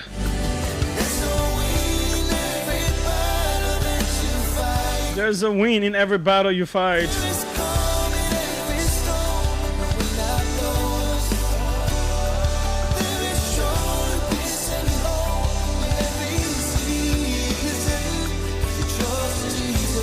Trust in Jesus. Whatever you go through, there is something beneficial. That's what the song is saying. Even in your very terrible days, there is something very positive. 777-700-995, 555-995-995, the numbers to call. We have taken a religious dimension on the show. Welcome. Let's hear you. Julius, good afternoon. Go ahead. Lorenzo Prince Boga calling from the Rafi Highway. Go ahead, Lorenzo. Julius, let me say thanks to you for bringing the men of God in studio. The issue of the crusade is another thing. Sometimes these things are very important for our spiritual growth as well. But again, few things that caught my attention that one has to do with the physical needs of the needed. And it's important, very, very important in ministry. You read James 2:15 and down to 16, somewhere around there. Jesus spoke about the needs of the people as well. Even in Matthew 25, 35 and 36 downward. Meeting this physical need of people is very important in the church. And that's why, Jesus, that's why some of our churches in Labrador, most of them, they are just maybe just a single building and not expanding. Even in the counties, they don't expand, just few of them that you have. But again, the issue of expansion, that is why you find most of the churches in Nigeria, or some of them, they expand, and that is why you have a lot of people. When you do that, you try to incorporate a lot of people who even don't believe you, just by what you do in the communities. It encourages other people and say, okay, but then I think I need to join this faith, or I need to join this ministry. So like I said, meeting the physical needs of people in the church, in society is very important. And I want to encourage them to keep doing more. Sometimes, it's good to speak about some of these things, because if they have not said this, or you have not asked the question, nobody will know exactly what they are doing, because not everybody will go in the Tuboro community or where they are to see exactly what they're doing. But sometimes people come on the air to speak about some of these things. Thank you very much for the show. Thanks so kindly as well. This message says, given the level Pastor Chris has reached in preaching the gospel of Christ, a one-day event in Liberia is not enough.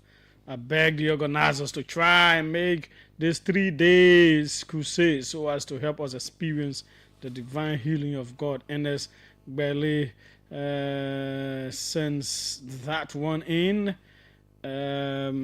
Let's see who's here. Welcome. Let's hear you.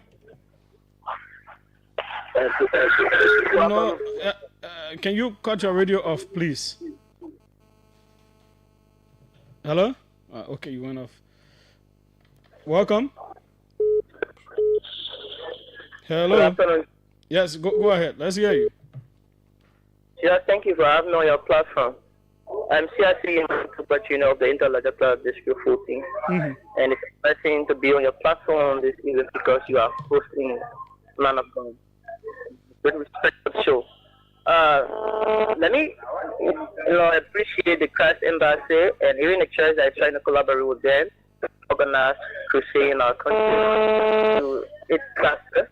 I think these are the things that should be country since the war. I don't know what's happening with the line. It keeps coming in distorted. Yeah, I'm calling it just okay. Let me just conclude. Julius, I want to ask the man of God in studio if there's going to be any invitation to guys, because you guys going to come there with the issue. Who? And my purpose, the UMC fellow, I expect them to be. My man, you always like to take. I beg you, see, man. Yeah. Gabriel Nyegan says, please ask our guests, will there be a teaching session? If so, when will it start? Okay, you can jot down the concerns that are coming in and you respond. Welcome, let's hear you. Ooh. Hello?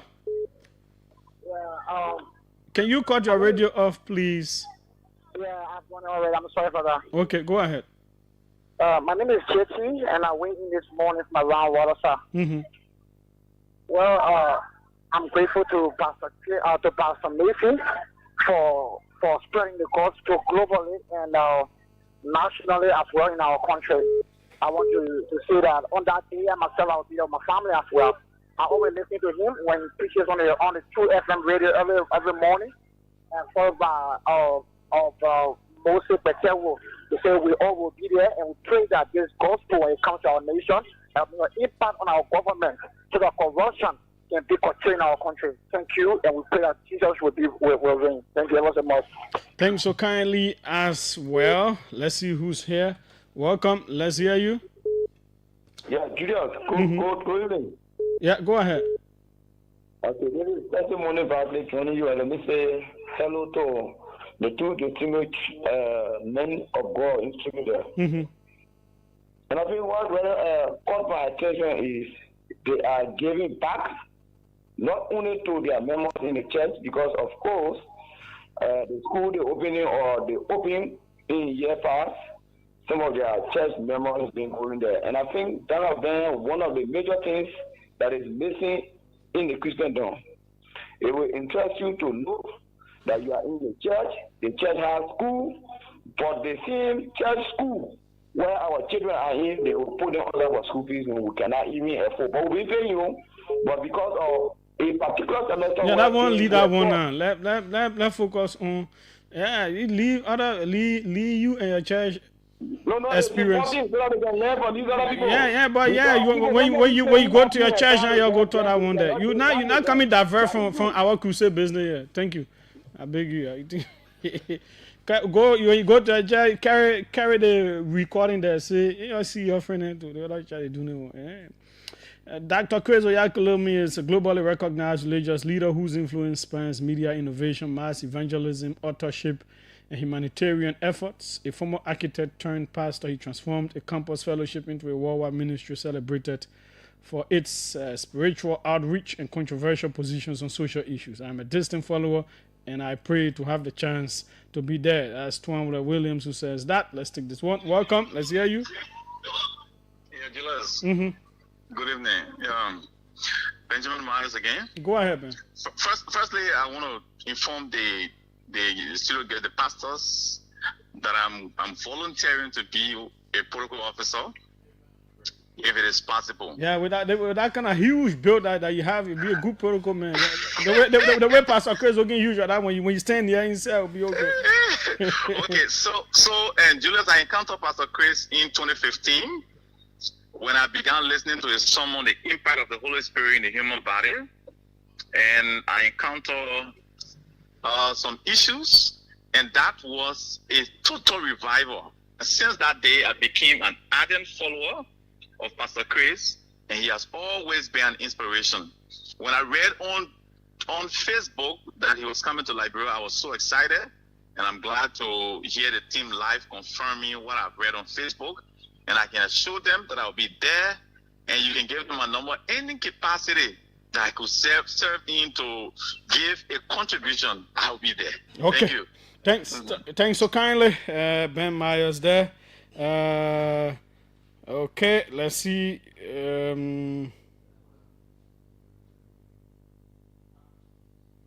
Okay, let's take more calls. I ate your time from the beginning, so I'm putting it there. My next guest has asked to come a little late because he's meeting with the president. So, yeah, so no problem. Welcome, let's hear you. Yeah, hello. Go ahead, let's hear you.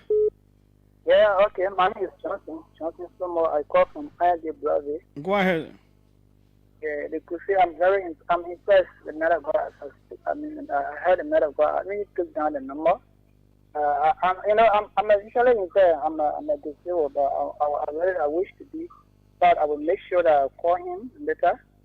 And, I haven't an issue. Even I have a church that I rather starting with, but it's not started. They counted. Yeah, that one when you call him, then you can have those. When you call him, people can have those discussions. Hello?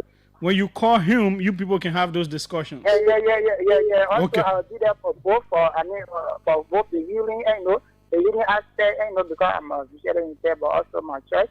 Okay. That is in Kipma in the Muslim dominated area. Okay. So I'm struggling with it. Okay, yeah. So thanks so kindly. Let's take the fire service, man. Emmanuel Fire, welcome. Good evening, Julius. Yes, go ahead. And thanks for the recognition. Mm-hmm. And let me say thanks to your studio guests. I've been following the show this afternoon. So listening to it, he mentioned fire service. And as the acting director of fire service, I'm waiting for that communication. When it comes, trust me, our institution will do everything possible for us to send our fire truck and our men there to make sure that indeed we provide some service as it relates to the crusade. So I just thought of us to make that call. Okay. Because I want to say, yeah, sure. That's Deputy Director for Fire Service, Emmanuel Fire. This is acting, and now the acting director. And of course, they say security man can talk too much. we don't talk plenty. So let me listen to the studio guys. Okay, thanks so kindly. Let's take more calls right here. Few more before we come back to them to respond to whatever needs response. Welcome, let's hear you. Julius, a pleasant good evening. Let me say good evening to the guests in studio. Mm-hmm. Again, I phone from District 4, and there's the voice of Akwe Boy Senior. And Julius, let me appreciate you for this segment of the show. You know, I listened to the guests attentively, and when they spoke about this ministry being global, and when they also spoke about the kind of assistances they are giving to Liberian people across the country, I feel so overwhelmed. I feel so happy because, Julius, the good thing is that God blesses the hands of those who give. So, in as much as these people are really delving or diving into this issue of assistance Liberians in this country, is something welcoming. And the presence of the preacher man or the men of God in Liberia, I can say to you, Julius, from all indications, it's going to be a tsunamic program. So what I want the guests to speak to this evening, it has to do with this issue of security. Okay. How can they guarantee the public when it comes to security? Thank you for having me. Thanks so kindly as well. Let's take 2 more or 3 more. Yeah, welcome. Let's hear you. Hello, Brother Jay. Yes, go ahead. Let's hear you. This is Newton. I'm calling from Groveville. Okay. They show I really admire the men of God and they're doing well, but all what is saying is just one place. Only the headquarters are doing the assisting vocational school because they get at branches all over the country. At this program, they're talking about decentralized. Only at the headquarters they are doing it. Which one? They're talking about vocational school. They're talking about opening school for. So wait now, Chio. They poking to their crusade business. You know how the whole thinking is because I kind of remember when they talk about the headquarters being around Truth FM Junction. Then I also remember that I heard people talking about going to a vocational school around that place. That's how I asked if they are the ones operating it, and I had the whole story King Osa. I want to say, Brother Jay, I want to ask him. Because we got another branch in Broadview. I want to ask so you want for that branch to do something in Broadview? I only ask any have. Yeah, that's why. But Chief, let you know, y'all left beating around the bush in the country. When you want say, but their branch are in Broadview, the Broadview are big place. Y'all do something here too. And you want? Okay, Jay. Thank you. That's it. That's it. Thanks so kindly. Yeah. Let's take this one on this end. Pastor J. Gabriel Nyinka. In this case, I wouldn't recognize you as pastor. No other title. Welcome. Thank you so much. Thank you so much, Julius.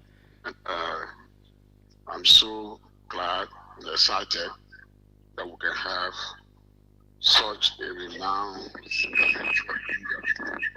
coming to Liberia. And so thank you for your I don't know what is happening, but I'm getting some distortion from your end. Yeah, I'm sure I have succeeded in neutralizing it. Okay. Yes, but I followed Pastor Chris over the years, and he's so much of a great spiritual teacher. So I was asking through my text as to whether there will be some teaching section before the crusade. If that would happen, what would be the time so that we can take some of our members to go and learn? Because that 1 hour or 2 hours, trust me, could be so inspirational. It could serve as a whole semester for Bible school. Because I know the servant of God we're talking about here, so I was just asking whether there's a one-day event, and I'm not sure whether they say anything about a teaching section. We like to come there, bring some of my pastor friends there, so that we can learn a whole lot in addition to the spiritual aspect that takes place in the evening. Okay. But let me thank them so much. I wanted to say something about partnering, but those kinds of things can be discussed at the meeting. Yeah. Okay. Thanks so kindly, sir. Let's do these two from the 2 lines here, and then we'll go back to them. Welcome. Let's hear you. Yeah, good afternoon, Mr. Julius. Go ahead. My name is Lee. I'm calling from Yucatan. I want to ask you, is there anything that can be done for our cornerstone of our country to do some crusade in Yucatan here? When you say cornerstone, what do you mean by cornerstone? I talk about the legislature of our country.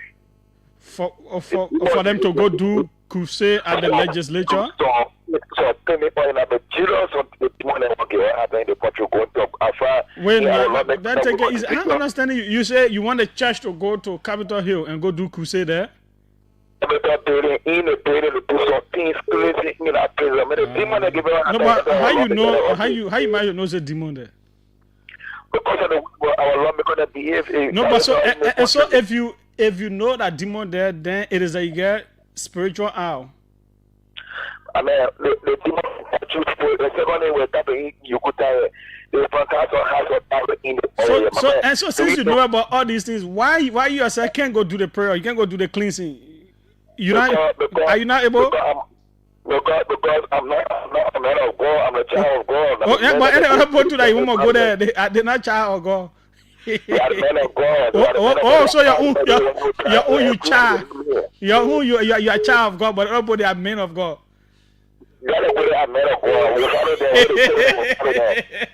Okay, thank you so kindly. The final one. Welcome. Let's hear you.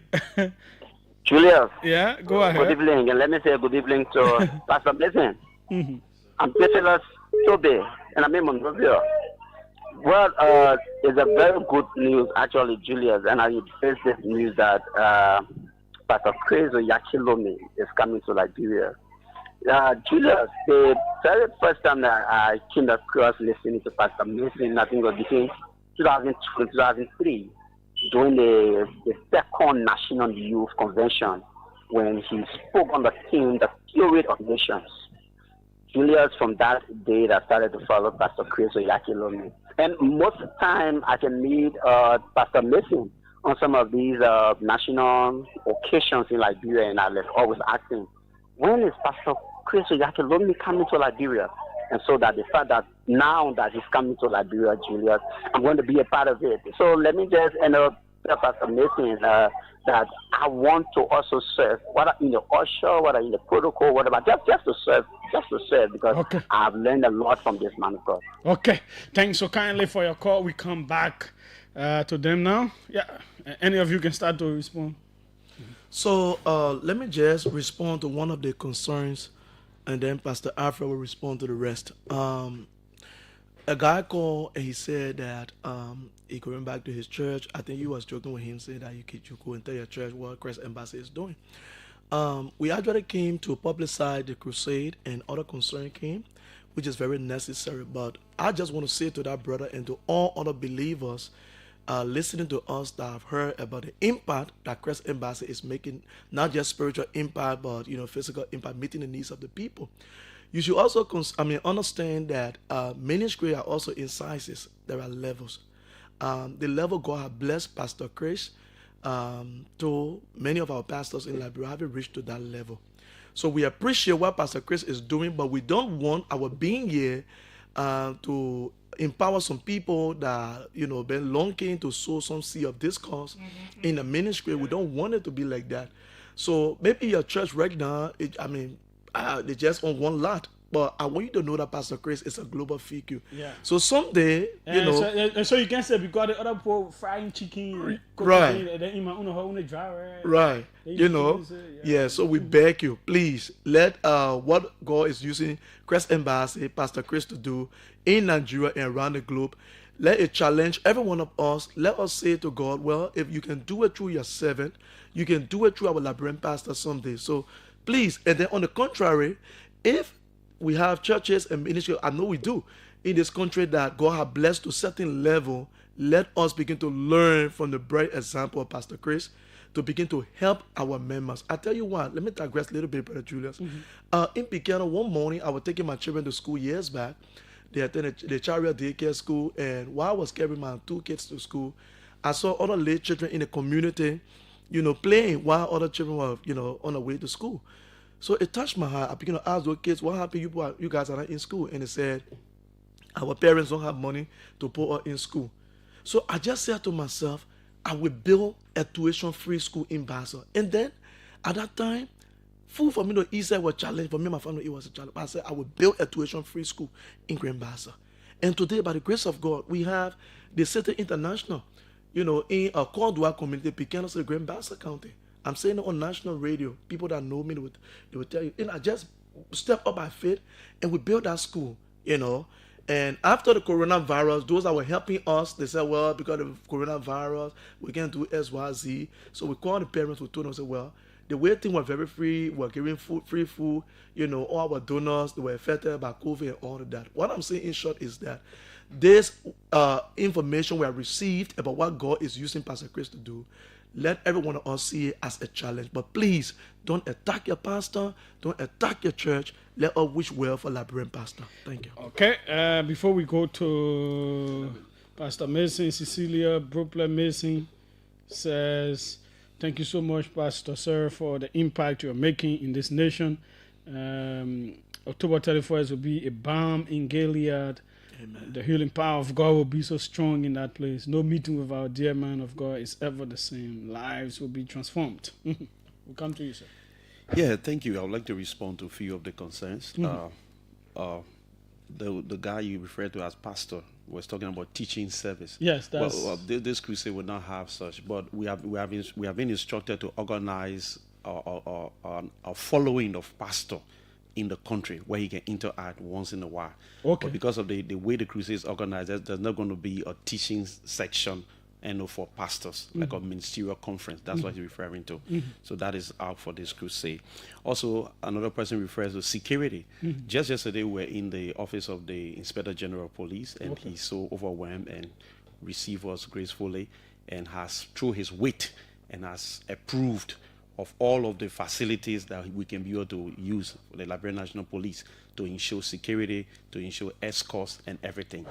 Last week we were in the offices of the chaplaincy of the Armed Forces of Liberia, Major Zoga and Bishop Jackson, the receivers. We're also in the office of the chaplaincy of the Liberia Immigration Service, and the commissioner himself came to be with us in the chaplaincy, and we discussed this crusade.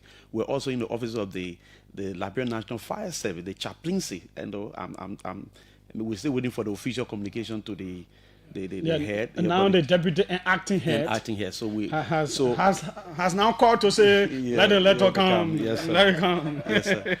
So when it comes to security, we are well covered. Every aspect of the security sector has been informed, and they have informed us of their willingness to provide security, not just providing security, to be around, to be there to receive the blessing and to join us in the total organization and mobilization. And someone asked about decentralizing the school, the vocational school. Yes, it's a well-intended and vision, but these things take some time. It requires. I don't like to do anything that is not excellent. I love to plan properly and execute. I was in Vonjima Lofa County just a month or 2 weeks back, and thank God we have a facility there now, that is owned by my parents, and I want to transform that into the vocational school. So that will be our first major decentralization point. Okay. That will be close to maybe in November. In November, we'll be beginning there. So that's in which town? Vonjima City itself, Lofa County. So we begin like that. So we need collaboration because we need facilities. You bring in hundreds, if not thousands of people together. You need different rooms, different places to have them taught. So a lot is required in the planning of these things, and most especially is free. It's tuition free. So you have to plan and prepare for it. So decentralization is on our mind, and by the grace of God, one step at a time, we'll be there. Okay, thanks so kindly for being here. It is not too often you have religious people and the interest is this high. So that should already tell you that this crusade is going to be a success. Yeah. We say thanks for being here, and any which way we can always try to be of support as well. Yeah. Okay. And again, Friday is the main day where we are congregating with all of the pastors that are interested in joining us to mobilize and to help us to raise workers. Friday, 10 o'clock at Christ Embassy Church. Lunch will be served, like he said, and we're anticipating. So all of you listening, you already got a telephone number of Pastor Except Eric when you Ravos. are fasting under, you can be a Maybe you can carry home and break later with it because they'll be taken away. Yeah, okay. Okay, so that's how we go. My name is Julius. We take our fact check. A break will come after, and after that, we hope to have our next guest here as well.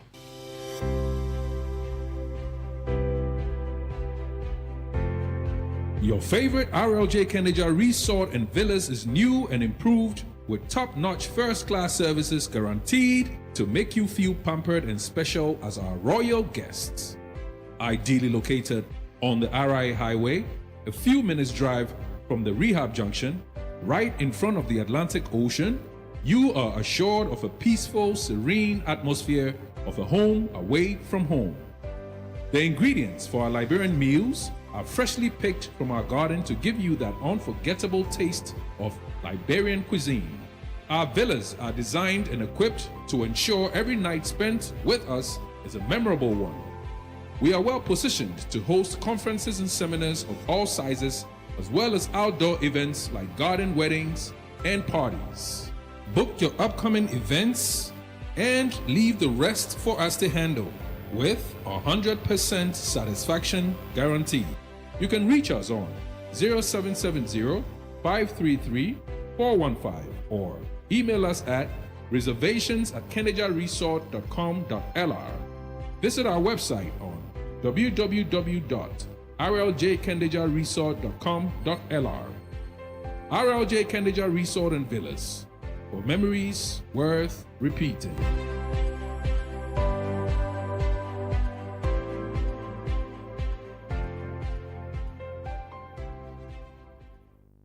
Good day and welcome to the Fact Check segment. This segment debunks disinformation and it provides the verified facts of statements made online and on the radio. My name is Siawe Meapu, and today we'll be fact-checking claims made in the last couple of days. On January 25, Len Eugene Nangbe, a chief of staff of ex-President George Weah, he claimed on OKFM that when the CDC was leaving power, it left inflation in single digits, but it has grown into double digits under the Boakai administration. Inflation is a decrease in the purchasing power of money, reflected in a general increase in the prices of goods and services in an economy. In simple terms, inflation means consumers can buy less with the same amount of money. Nangbe made this claim to highlight what he calls the economic hardship created by the Boakai administration.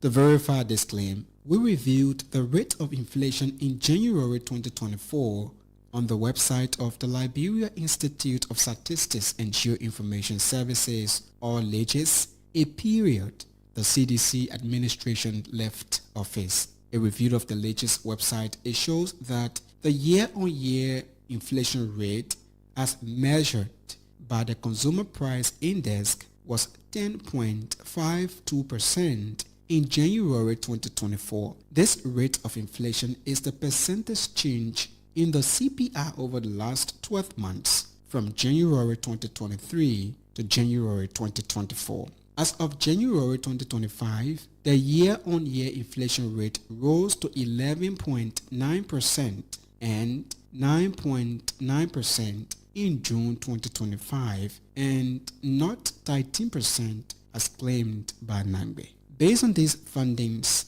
we conclude that the claim made by Len Eugene Nangbe that the CDC administration left inflation in single digits when it left power and that the UP administration has taken it to 13% or a double digit is misleading. When the CDC left office in January 2025, the rate of inflation in Liberia was 10.52% and dropped to 9.9% in June 2025. On August 25, Councillor Dr. Jala A. Babu, orator of Liberia's 178th National Flag Day, claimed that Liberia is the only country in Africa that has set aside a special holiday to commemorate the making and hosting of its flag. Councillor Babu, who also serves as chairman of the War and Economic Crimes Court in Liberia, made this claim while emphasizing the significance of the Liberian flag among African nations. To fact-check this claim, we conducted an online search and found the claim to be incorrect. Eswatini, a non-profit public service platform that provides free access to Eswatini's laws and legal system shows that Eswatini, formerly Swaziland, one of the smallest countries in Africa, also observes a National Flag Day. This holiday is celebrated each year on April 25 to commemorate the hosting of its national flag, which was first officially raised on April 25, 1967. We found no other information referencing other countries in Africa to celebrate the making and hosting of their flags as a national holiday. Based on our research, we conclude that the claim made by Dr. Barbu that Liberia is the only country in Africa that has set aside a special holiday to commemorate the making and hosting of its flag is incorrect. Eswatini, formerly Swaziland, in South Africa.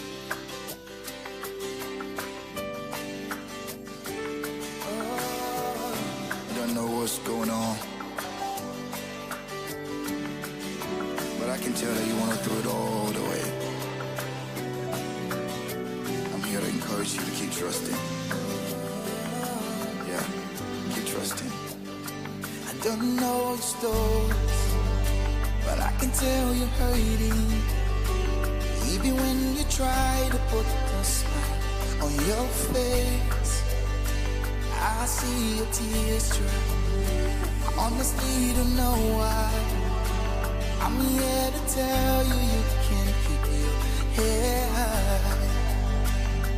There's no winning in every battle that you fight. And there's no calm in every storm when that blows. There is joy, peace, and hope in every season. If you trust in Jesus, trust in Jesus. Let go your worries, let go your fears. Bring all your broken pieces down to the Lord's feet, to the Lord's feet. He is the Father, put your back together. I'm here to tell you you should never give up. 'Cause there's a win in every battle that you fight. There's a calm in every storm when that blows. There is joy, peace, and hope in every season. Trust in Jesus, trust in Jesus. There's no win in every battle that you fight. There is calm in every storm when that blows. There is joy, peace, and hope in every season. You trust in Jesus, oh, trust in Jesus. There's no win in every battle that you fight. There's no calm in every storm and wind that blows. There is joy, peace, and hope in every season. Trust in Jesus, trust in Jesus.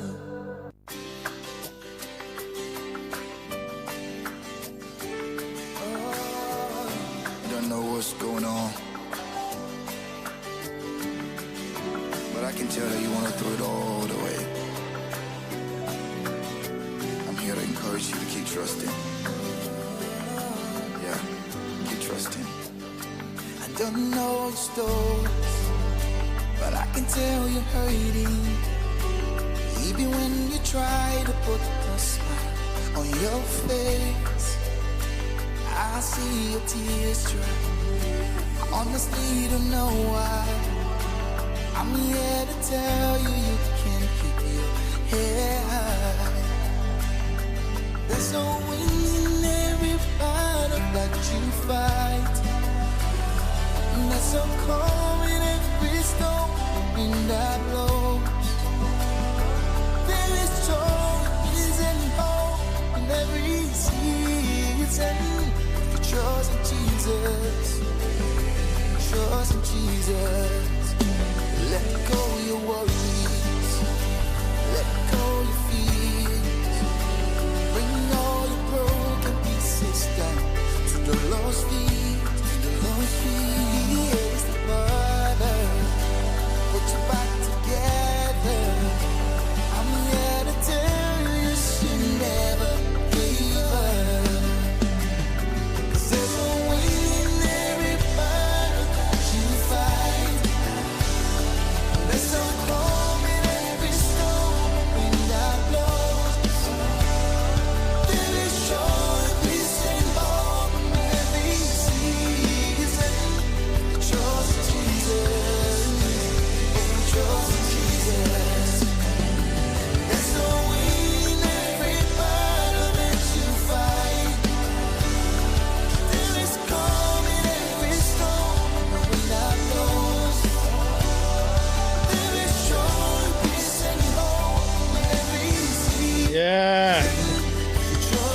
we have to trust in Jesus.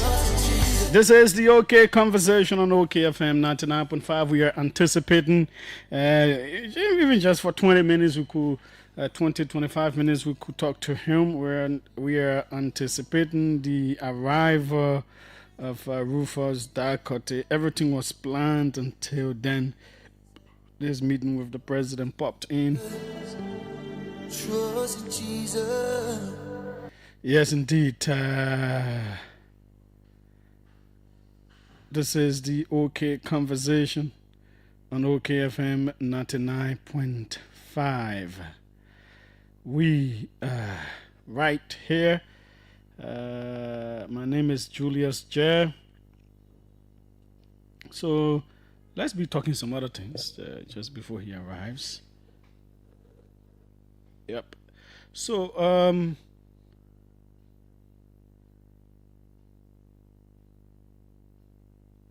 some of the things we didn't talk about. Let's hear from the Internal Affairs Minister. Internal Affairs Minister had something to say. That's Francis Newmaling in Magibi County. Let's hear from the horse's mouth. Let's hear he himself. What did he have to say? Okay, let me start it over. We are aware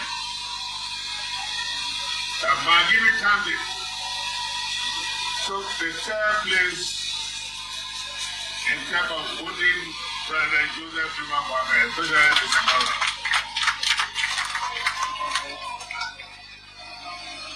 We are also aware that politically, Magibi has not gotten the full share of the cake in terms of appointment in government. We are aware. I'm also aware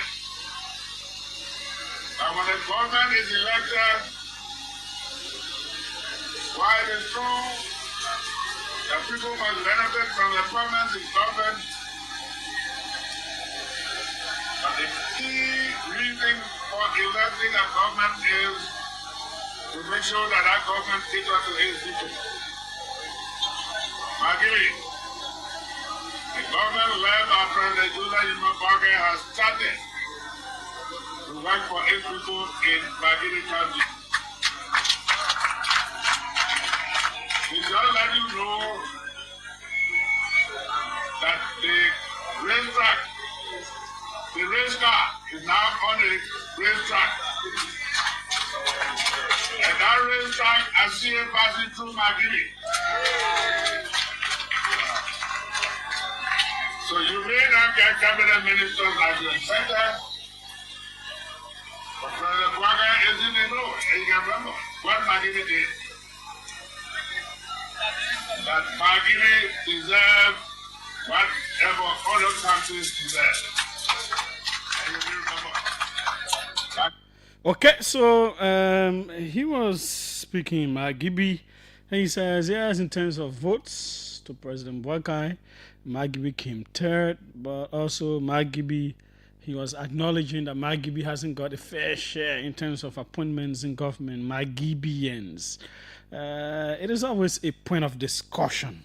You know, people say this county hasn't got serious ministerial posts and all of that, despite the number of votes that they gave to the party that is in power.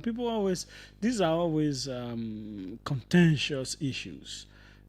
So what are the acknowledgement of the Internal Affairs Minister? Does it help to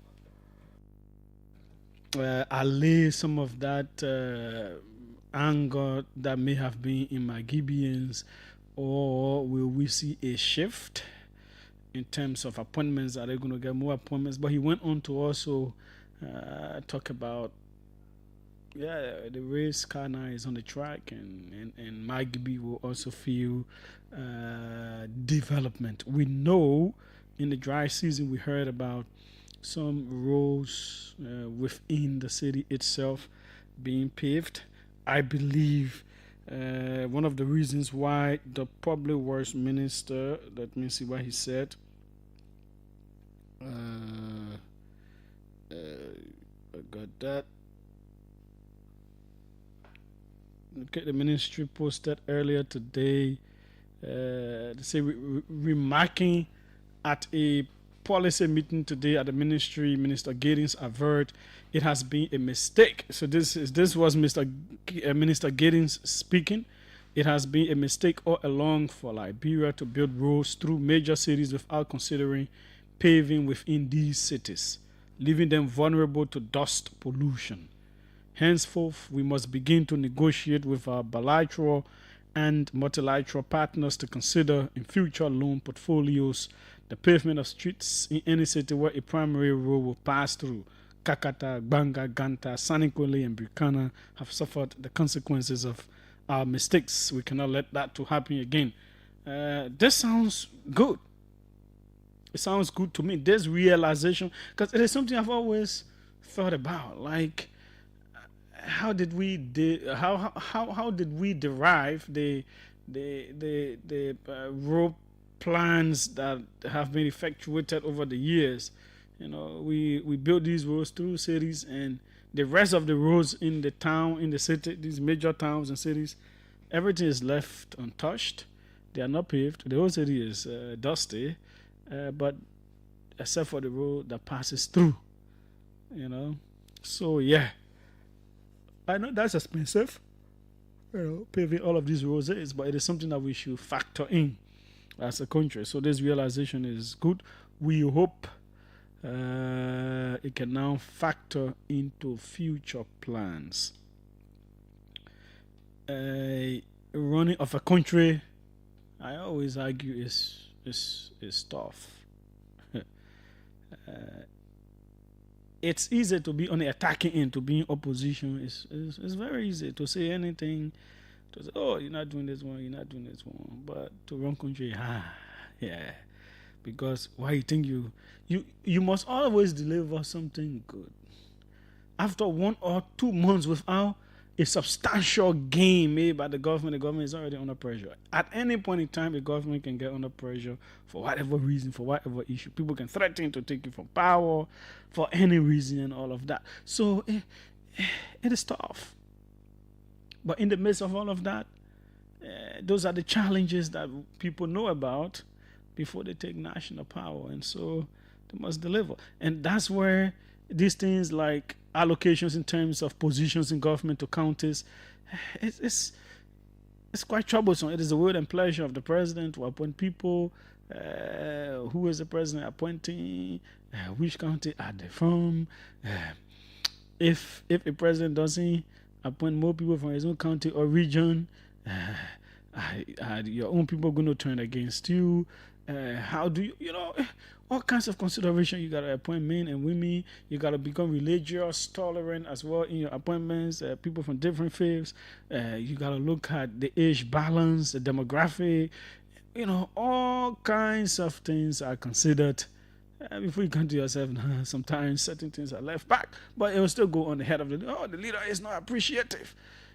No, only 1 or 2 Magibians are there. No ministerial position to Magibi, to this other county, to that other county. Oh, they used to say it was Southeastern government. Now it is Lofa dominated government. Oh, all these things will come in because critics will find an inflection point somewhere to get at you, just as you got at people. So, but it is how it is. Government always has to be seen as trying to do what is right, what is best in the interest of the people. We now know that the CDC has temporarily, after being evicted, temporarily relocated to Senko. I don't know. Everybody confusing. The press release say Satan. People say, oh, the place is Plonko and blah, blah, blah. I think it is a place that Akaras gave. Akaras, what is the address of the place you gave? Because like the party that doesn't know what the address is. Yeah, it can be easy, when they just bundle you out of your dwelling place. Yeah, when they just bundle you like that, you can be confused. It can be easy, so you can understand. Yeah, people say Plonko, people say, but the party say Satan. So, former Representative Gray, where is your HQ located that you gave the CDC to squat in until?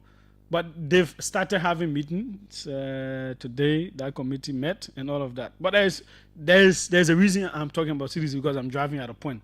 And I know the news people will come with the clips. Tomorrow we will play for you to hear. But except for passing their purposes, I find it unnecessary. I find it provocative for party people, officials, or whatsoever, like in a CDC kind of, to be going to the property still, doing live video, talking stuff. People say they're praying against people.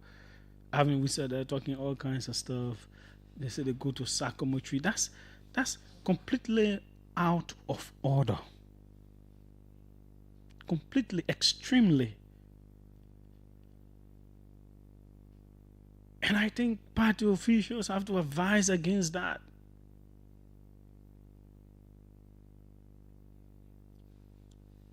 What happened to you happened to you. The actions that were taken were taken. Avoid the place. You go there as stalwarts of party. You go there, you having press conferences, you talking and blah, blah, blah, and all that stuff.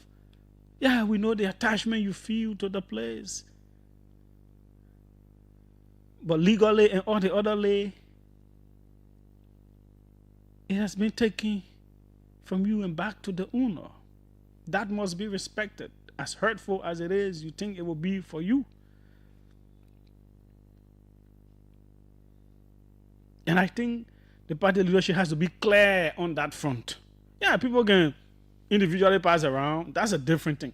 But you can't go there as stalwarts of the party. Then you put yourselves together. You standing, or you say you're having press conference. You swearing people. You praying against people and blah blah blah. No, you leave the man property. It brings your party into disrepute. It brings you into disrepute as well. If you want to talk anything, gather somewhere else and talk it there.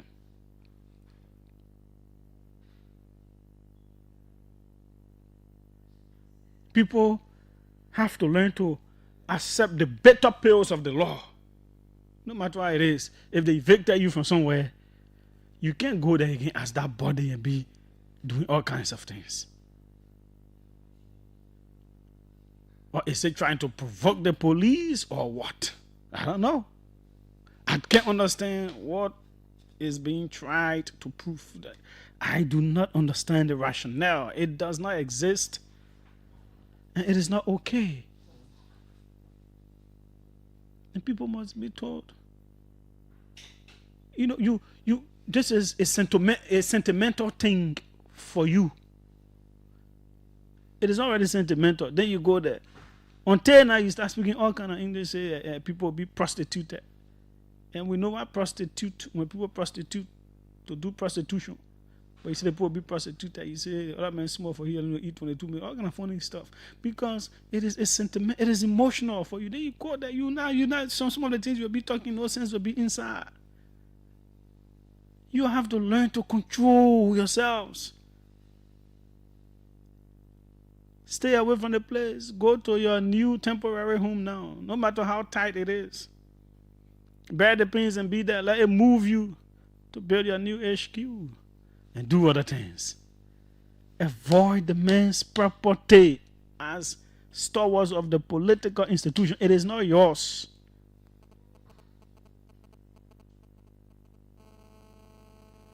Triple 700 995 555 995 995. The numbers to call. The two people who say they have issues with me now, you can call and say your issues so I can get it.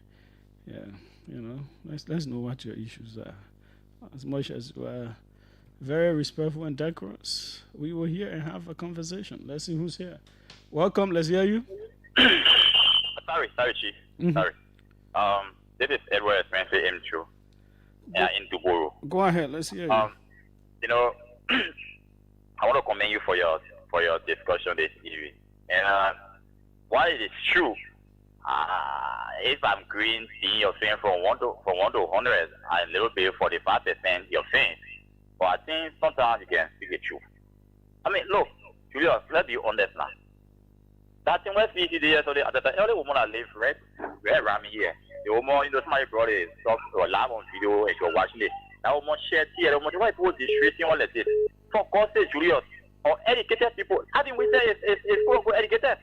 I mean, for people that having with them off the level to go down there, I mean, look, some passion or maybe loyalty shouldn't carry to that low. Going down to the Sacrament tree, worshiping the tree, this is far. It discourage other people. For me, I never be a division. I will never be a division. Anyway, but other people discourage not even be part of the even taking fire as a division. People already classify as so hard. Then you behaving that way again. Then you proving people right now. It's far. And I mean, some of you people that are not part of any party, I need a fair way for you to look at it. I need to listen to it. But some of them are part of, maybe we're not part of party, but we can speak to that. They will say, without support, but I need a hard choice. It's good to, I need a better thing for saying the boss. Man, it's shameful and disappointing, man. Thank you. Okay. Thanks so kindly as well. Welcome. Let's hear you. Hello. Oh, you went off? Okay. Let's see who's here. Welcome. Let's hear you. No.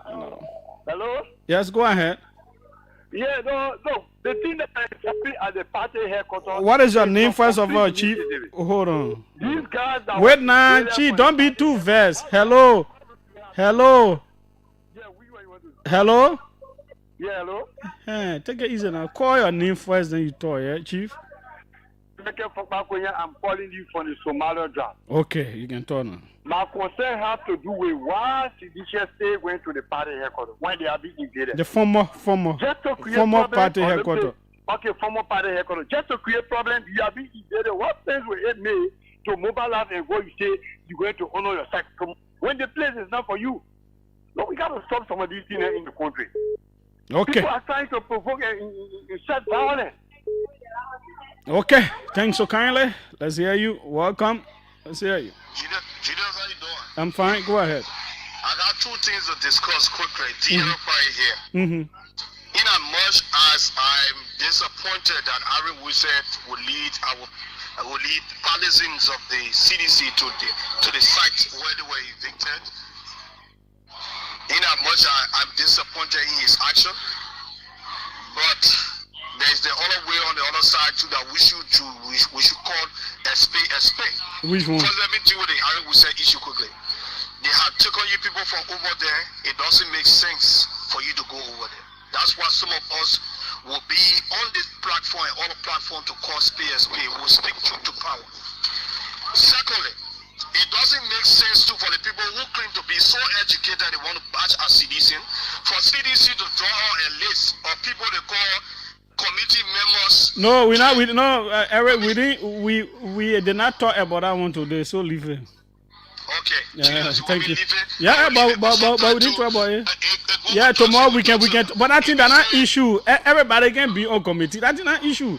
Yeah, thank you. You know, there are something I can design out of 12 because it doesn't. But I can understand the propaganda. Those things are propagandistic things. It's that people want to sow seeds. So they say, but why the other person not on the committee? Why the other person not that everybody can be on committee to go do one thing? Not everybody will be there. And there's a reason to put the people that they put there. Finish. That's not issue. Yeah. Welcome. Let's hear you. Yeah, good afternoon, Julius. Yeah, let's hear you. Yeah, this is People Tell Joseph, and I joined the conversation from the career campus of the University of Life. Go ahead. Yeah, so Julius, you're actually thinking here, right? What thinking here? So, going back to their own party here on this, somewhere they are there for 21 years. Yeah. With time, they will try to work on the win. But try to go there in defiance. They don't know that they were also committing crime because you can't trespass on another person's property. Yeah, that man could make police to go there, then we're going to have issues again. Yeah. And the man would be very right to make police to go take them from there. No, we are not saying police to go take them. No, I am saying if he had taken that action, it would have been right. Yeah, so, but the police will be mature, the police will not go there, but I think let it stay away from the person's property because the property is no longer there. Let it stay, when you go in there, you have to go there for education. Yeah. Okay. So, that's the point I get to me. Thanks so kindly for your call as well. Welcome. Let's hear you. Yeah, good afternoon, Mr. Jeff. Yeah, Momo Taylor from Painesville. Go ahead, Momo. Yeah, on the issue of us having with Mr. J, what you said, I mean, you are right. You are, matter of fact, I'm not a citizen, but you are being invaded from the area. What the extent of you going there, like you said, it made no sense.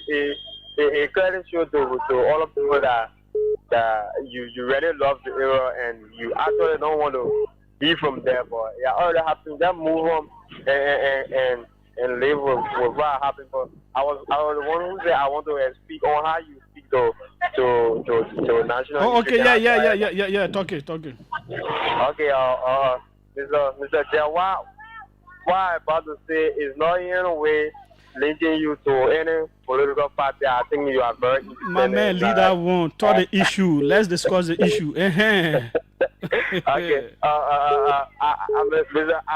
Mr. J, I'm one of those who supported this unity party. But looking at how you do your show in recent times, you always criticize. I mean, less than 3 years, you continue to criticize the government. I didn't see that during the former regime. You criticizing them, especially within less than 3 years. So I think you should slow down the level of criticism of this government. At least maybe 3 years. Can I? Oh, so after 3 years, where? So can I ask? Hello, Tipota? Don't go. Hello? Yeah. So my question to you is: are there positive things that have happened that I did not talk about on this platform? No. You have said a lot of positive things like the water and soil, LPRC, like the road. But I mean, you criticize too much. So the things I can bring up that we can critique, is it not happening? No, it's happening, but Mr. I'm gonna just close my eye about to it. No. That's not what I'm saying, but you criticize too much, Mr. Julius. Okay, thank you. Thank you. Okay, but for me, I feel it should be done in the early stages so people can, I'm a kind of person that can talk to a whole lot of people, right? And that's certain things I'm known for, so I can change it. From the beginning of administrations, I can usually be a little tougher to reveal all these things. And they both are they higher up in the government can say it is okay. I can meet plenty of them and say, my man, don't matter to you, people can be on, but we can enjoy you. Continue, you are helping our government. Now, what they can tell me, the BB people and we're running the government. So how can you're not running the government, you can be fair. But the people running the government, they can be fair with me. So you just leave it. You just bear it. Yeah? Welcome, let's hear you. Thank you, Julius. My name is Mame Sikaba. I was pushed to call because of your last call. The last caller is telling us that you should slow down. No, that's the main view. Mame, that's the main. That's not the main thing. I've not built that view, my view before on your show. Yeah, but why I'm not attacking him. Okay. I'm just trying to say something about what he said. So this brother has always criticized, he and other partisans of the United Party enjoy criticizing the CDC. It's fine. Throughout, there's no day they've praised the CDC. But it is okay to continue to criticize the CDC, but Julius should slow down. And he said you never criticize all that. That is not true. When Smith left and you came back, I remember you even cut me off. You cut another government official off because you said we were trying to attack you and we will not intimidate you. You will speak your mind. You attacked in fact, you were strong our government more than this government. And I know the reason why you're doing this is because this government was very tolerant. So people will express their mind, not too happy, not threatening them, and we appreciate our government for that. Now coming to the party thing, I don't mind people criticizing us, but people should not be deceptive in their criticism. These people know very well our party headquarters was push instead of eviction. None of them to condemn the action on the part of the police. Police officer using Yeah, stick to break down our party headquarters. so what are the police? They wrong. never- All right. they Oh. never- This is they why never no, put Mama CEO. This is why the party is going back to court on those issues. I do not it's think not- no, when the it Boye is. Court was thought that when we Yeah, no, discussing but the social you are going July, to you court not tell me what yesterday. to say, oh. No, July, you not it tell me was what not. to say. But it won't clear now. The land and the property not for you, and your partisans It's not shouldn't go even there. the issue. Those that condemn me, why they couldn't condemn No, me? but then condemn too because you the mama see that I know will not go to that place there. You will not go there. I went there. When? I have been there. I went there to pay farewell to the party headquarters. I beg you, man. Like you went where? Let me get my mom on my No. The time finish. Tomorrow we'll come back to that. You go where you part of press conference. You go there. You go do press conference. You start telling how the other men small. To man lose small to eat for the 2 million. They will be prostituted. All that. You go talking there. But you can pass by. They get road are passing through the area. That is different. I am saying to go there as party stewards and start having news conference and blah blah blah. You say you praying, you swearing people, you go to Sakomo tree and all that stuff. No, it's not necessary. It's not okay. The time is out. The news is coming up next. Tomorrow will be another day. There are a few things I'm used to. I'm used to people dealing with me. So I'll leave that in there. Yeah. LRB. So, the person who used to help me with the news video now here. So we are here. This is the OK Conversation. Tomorrow is another day. We will bring you the voices of Alvin Wisse when he was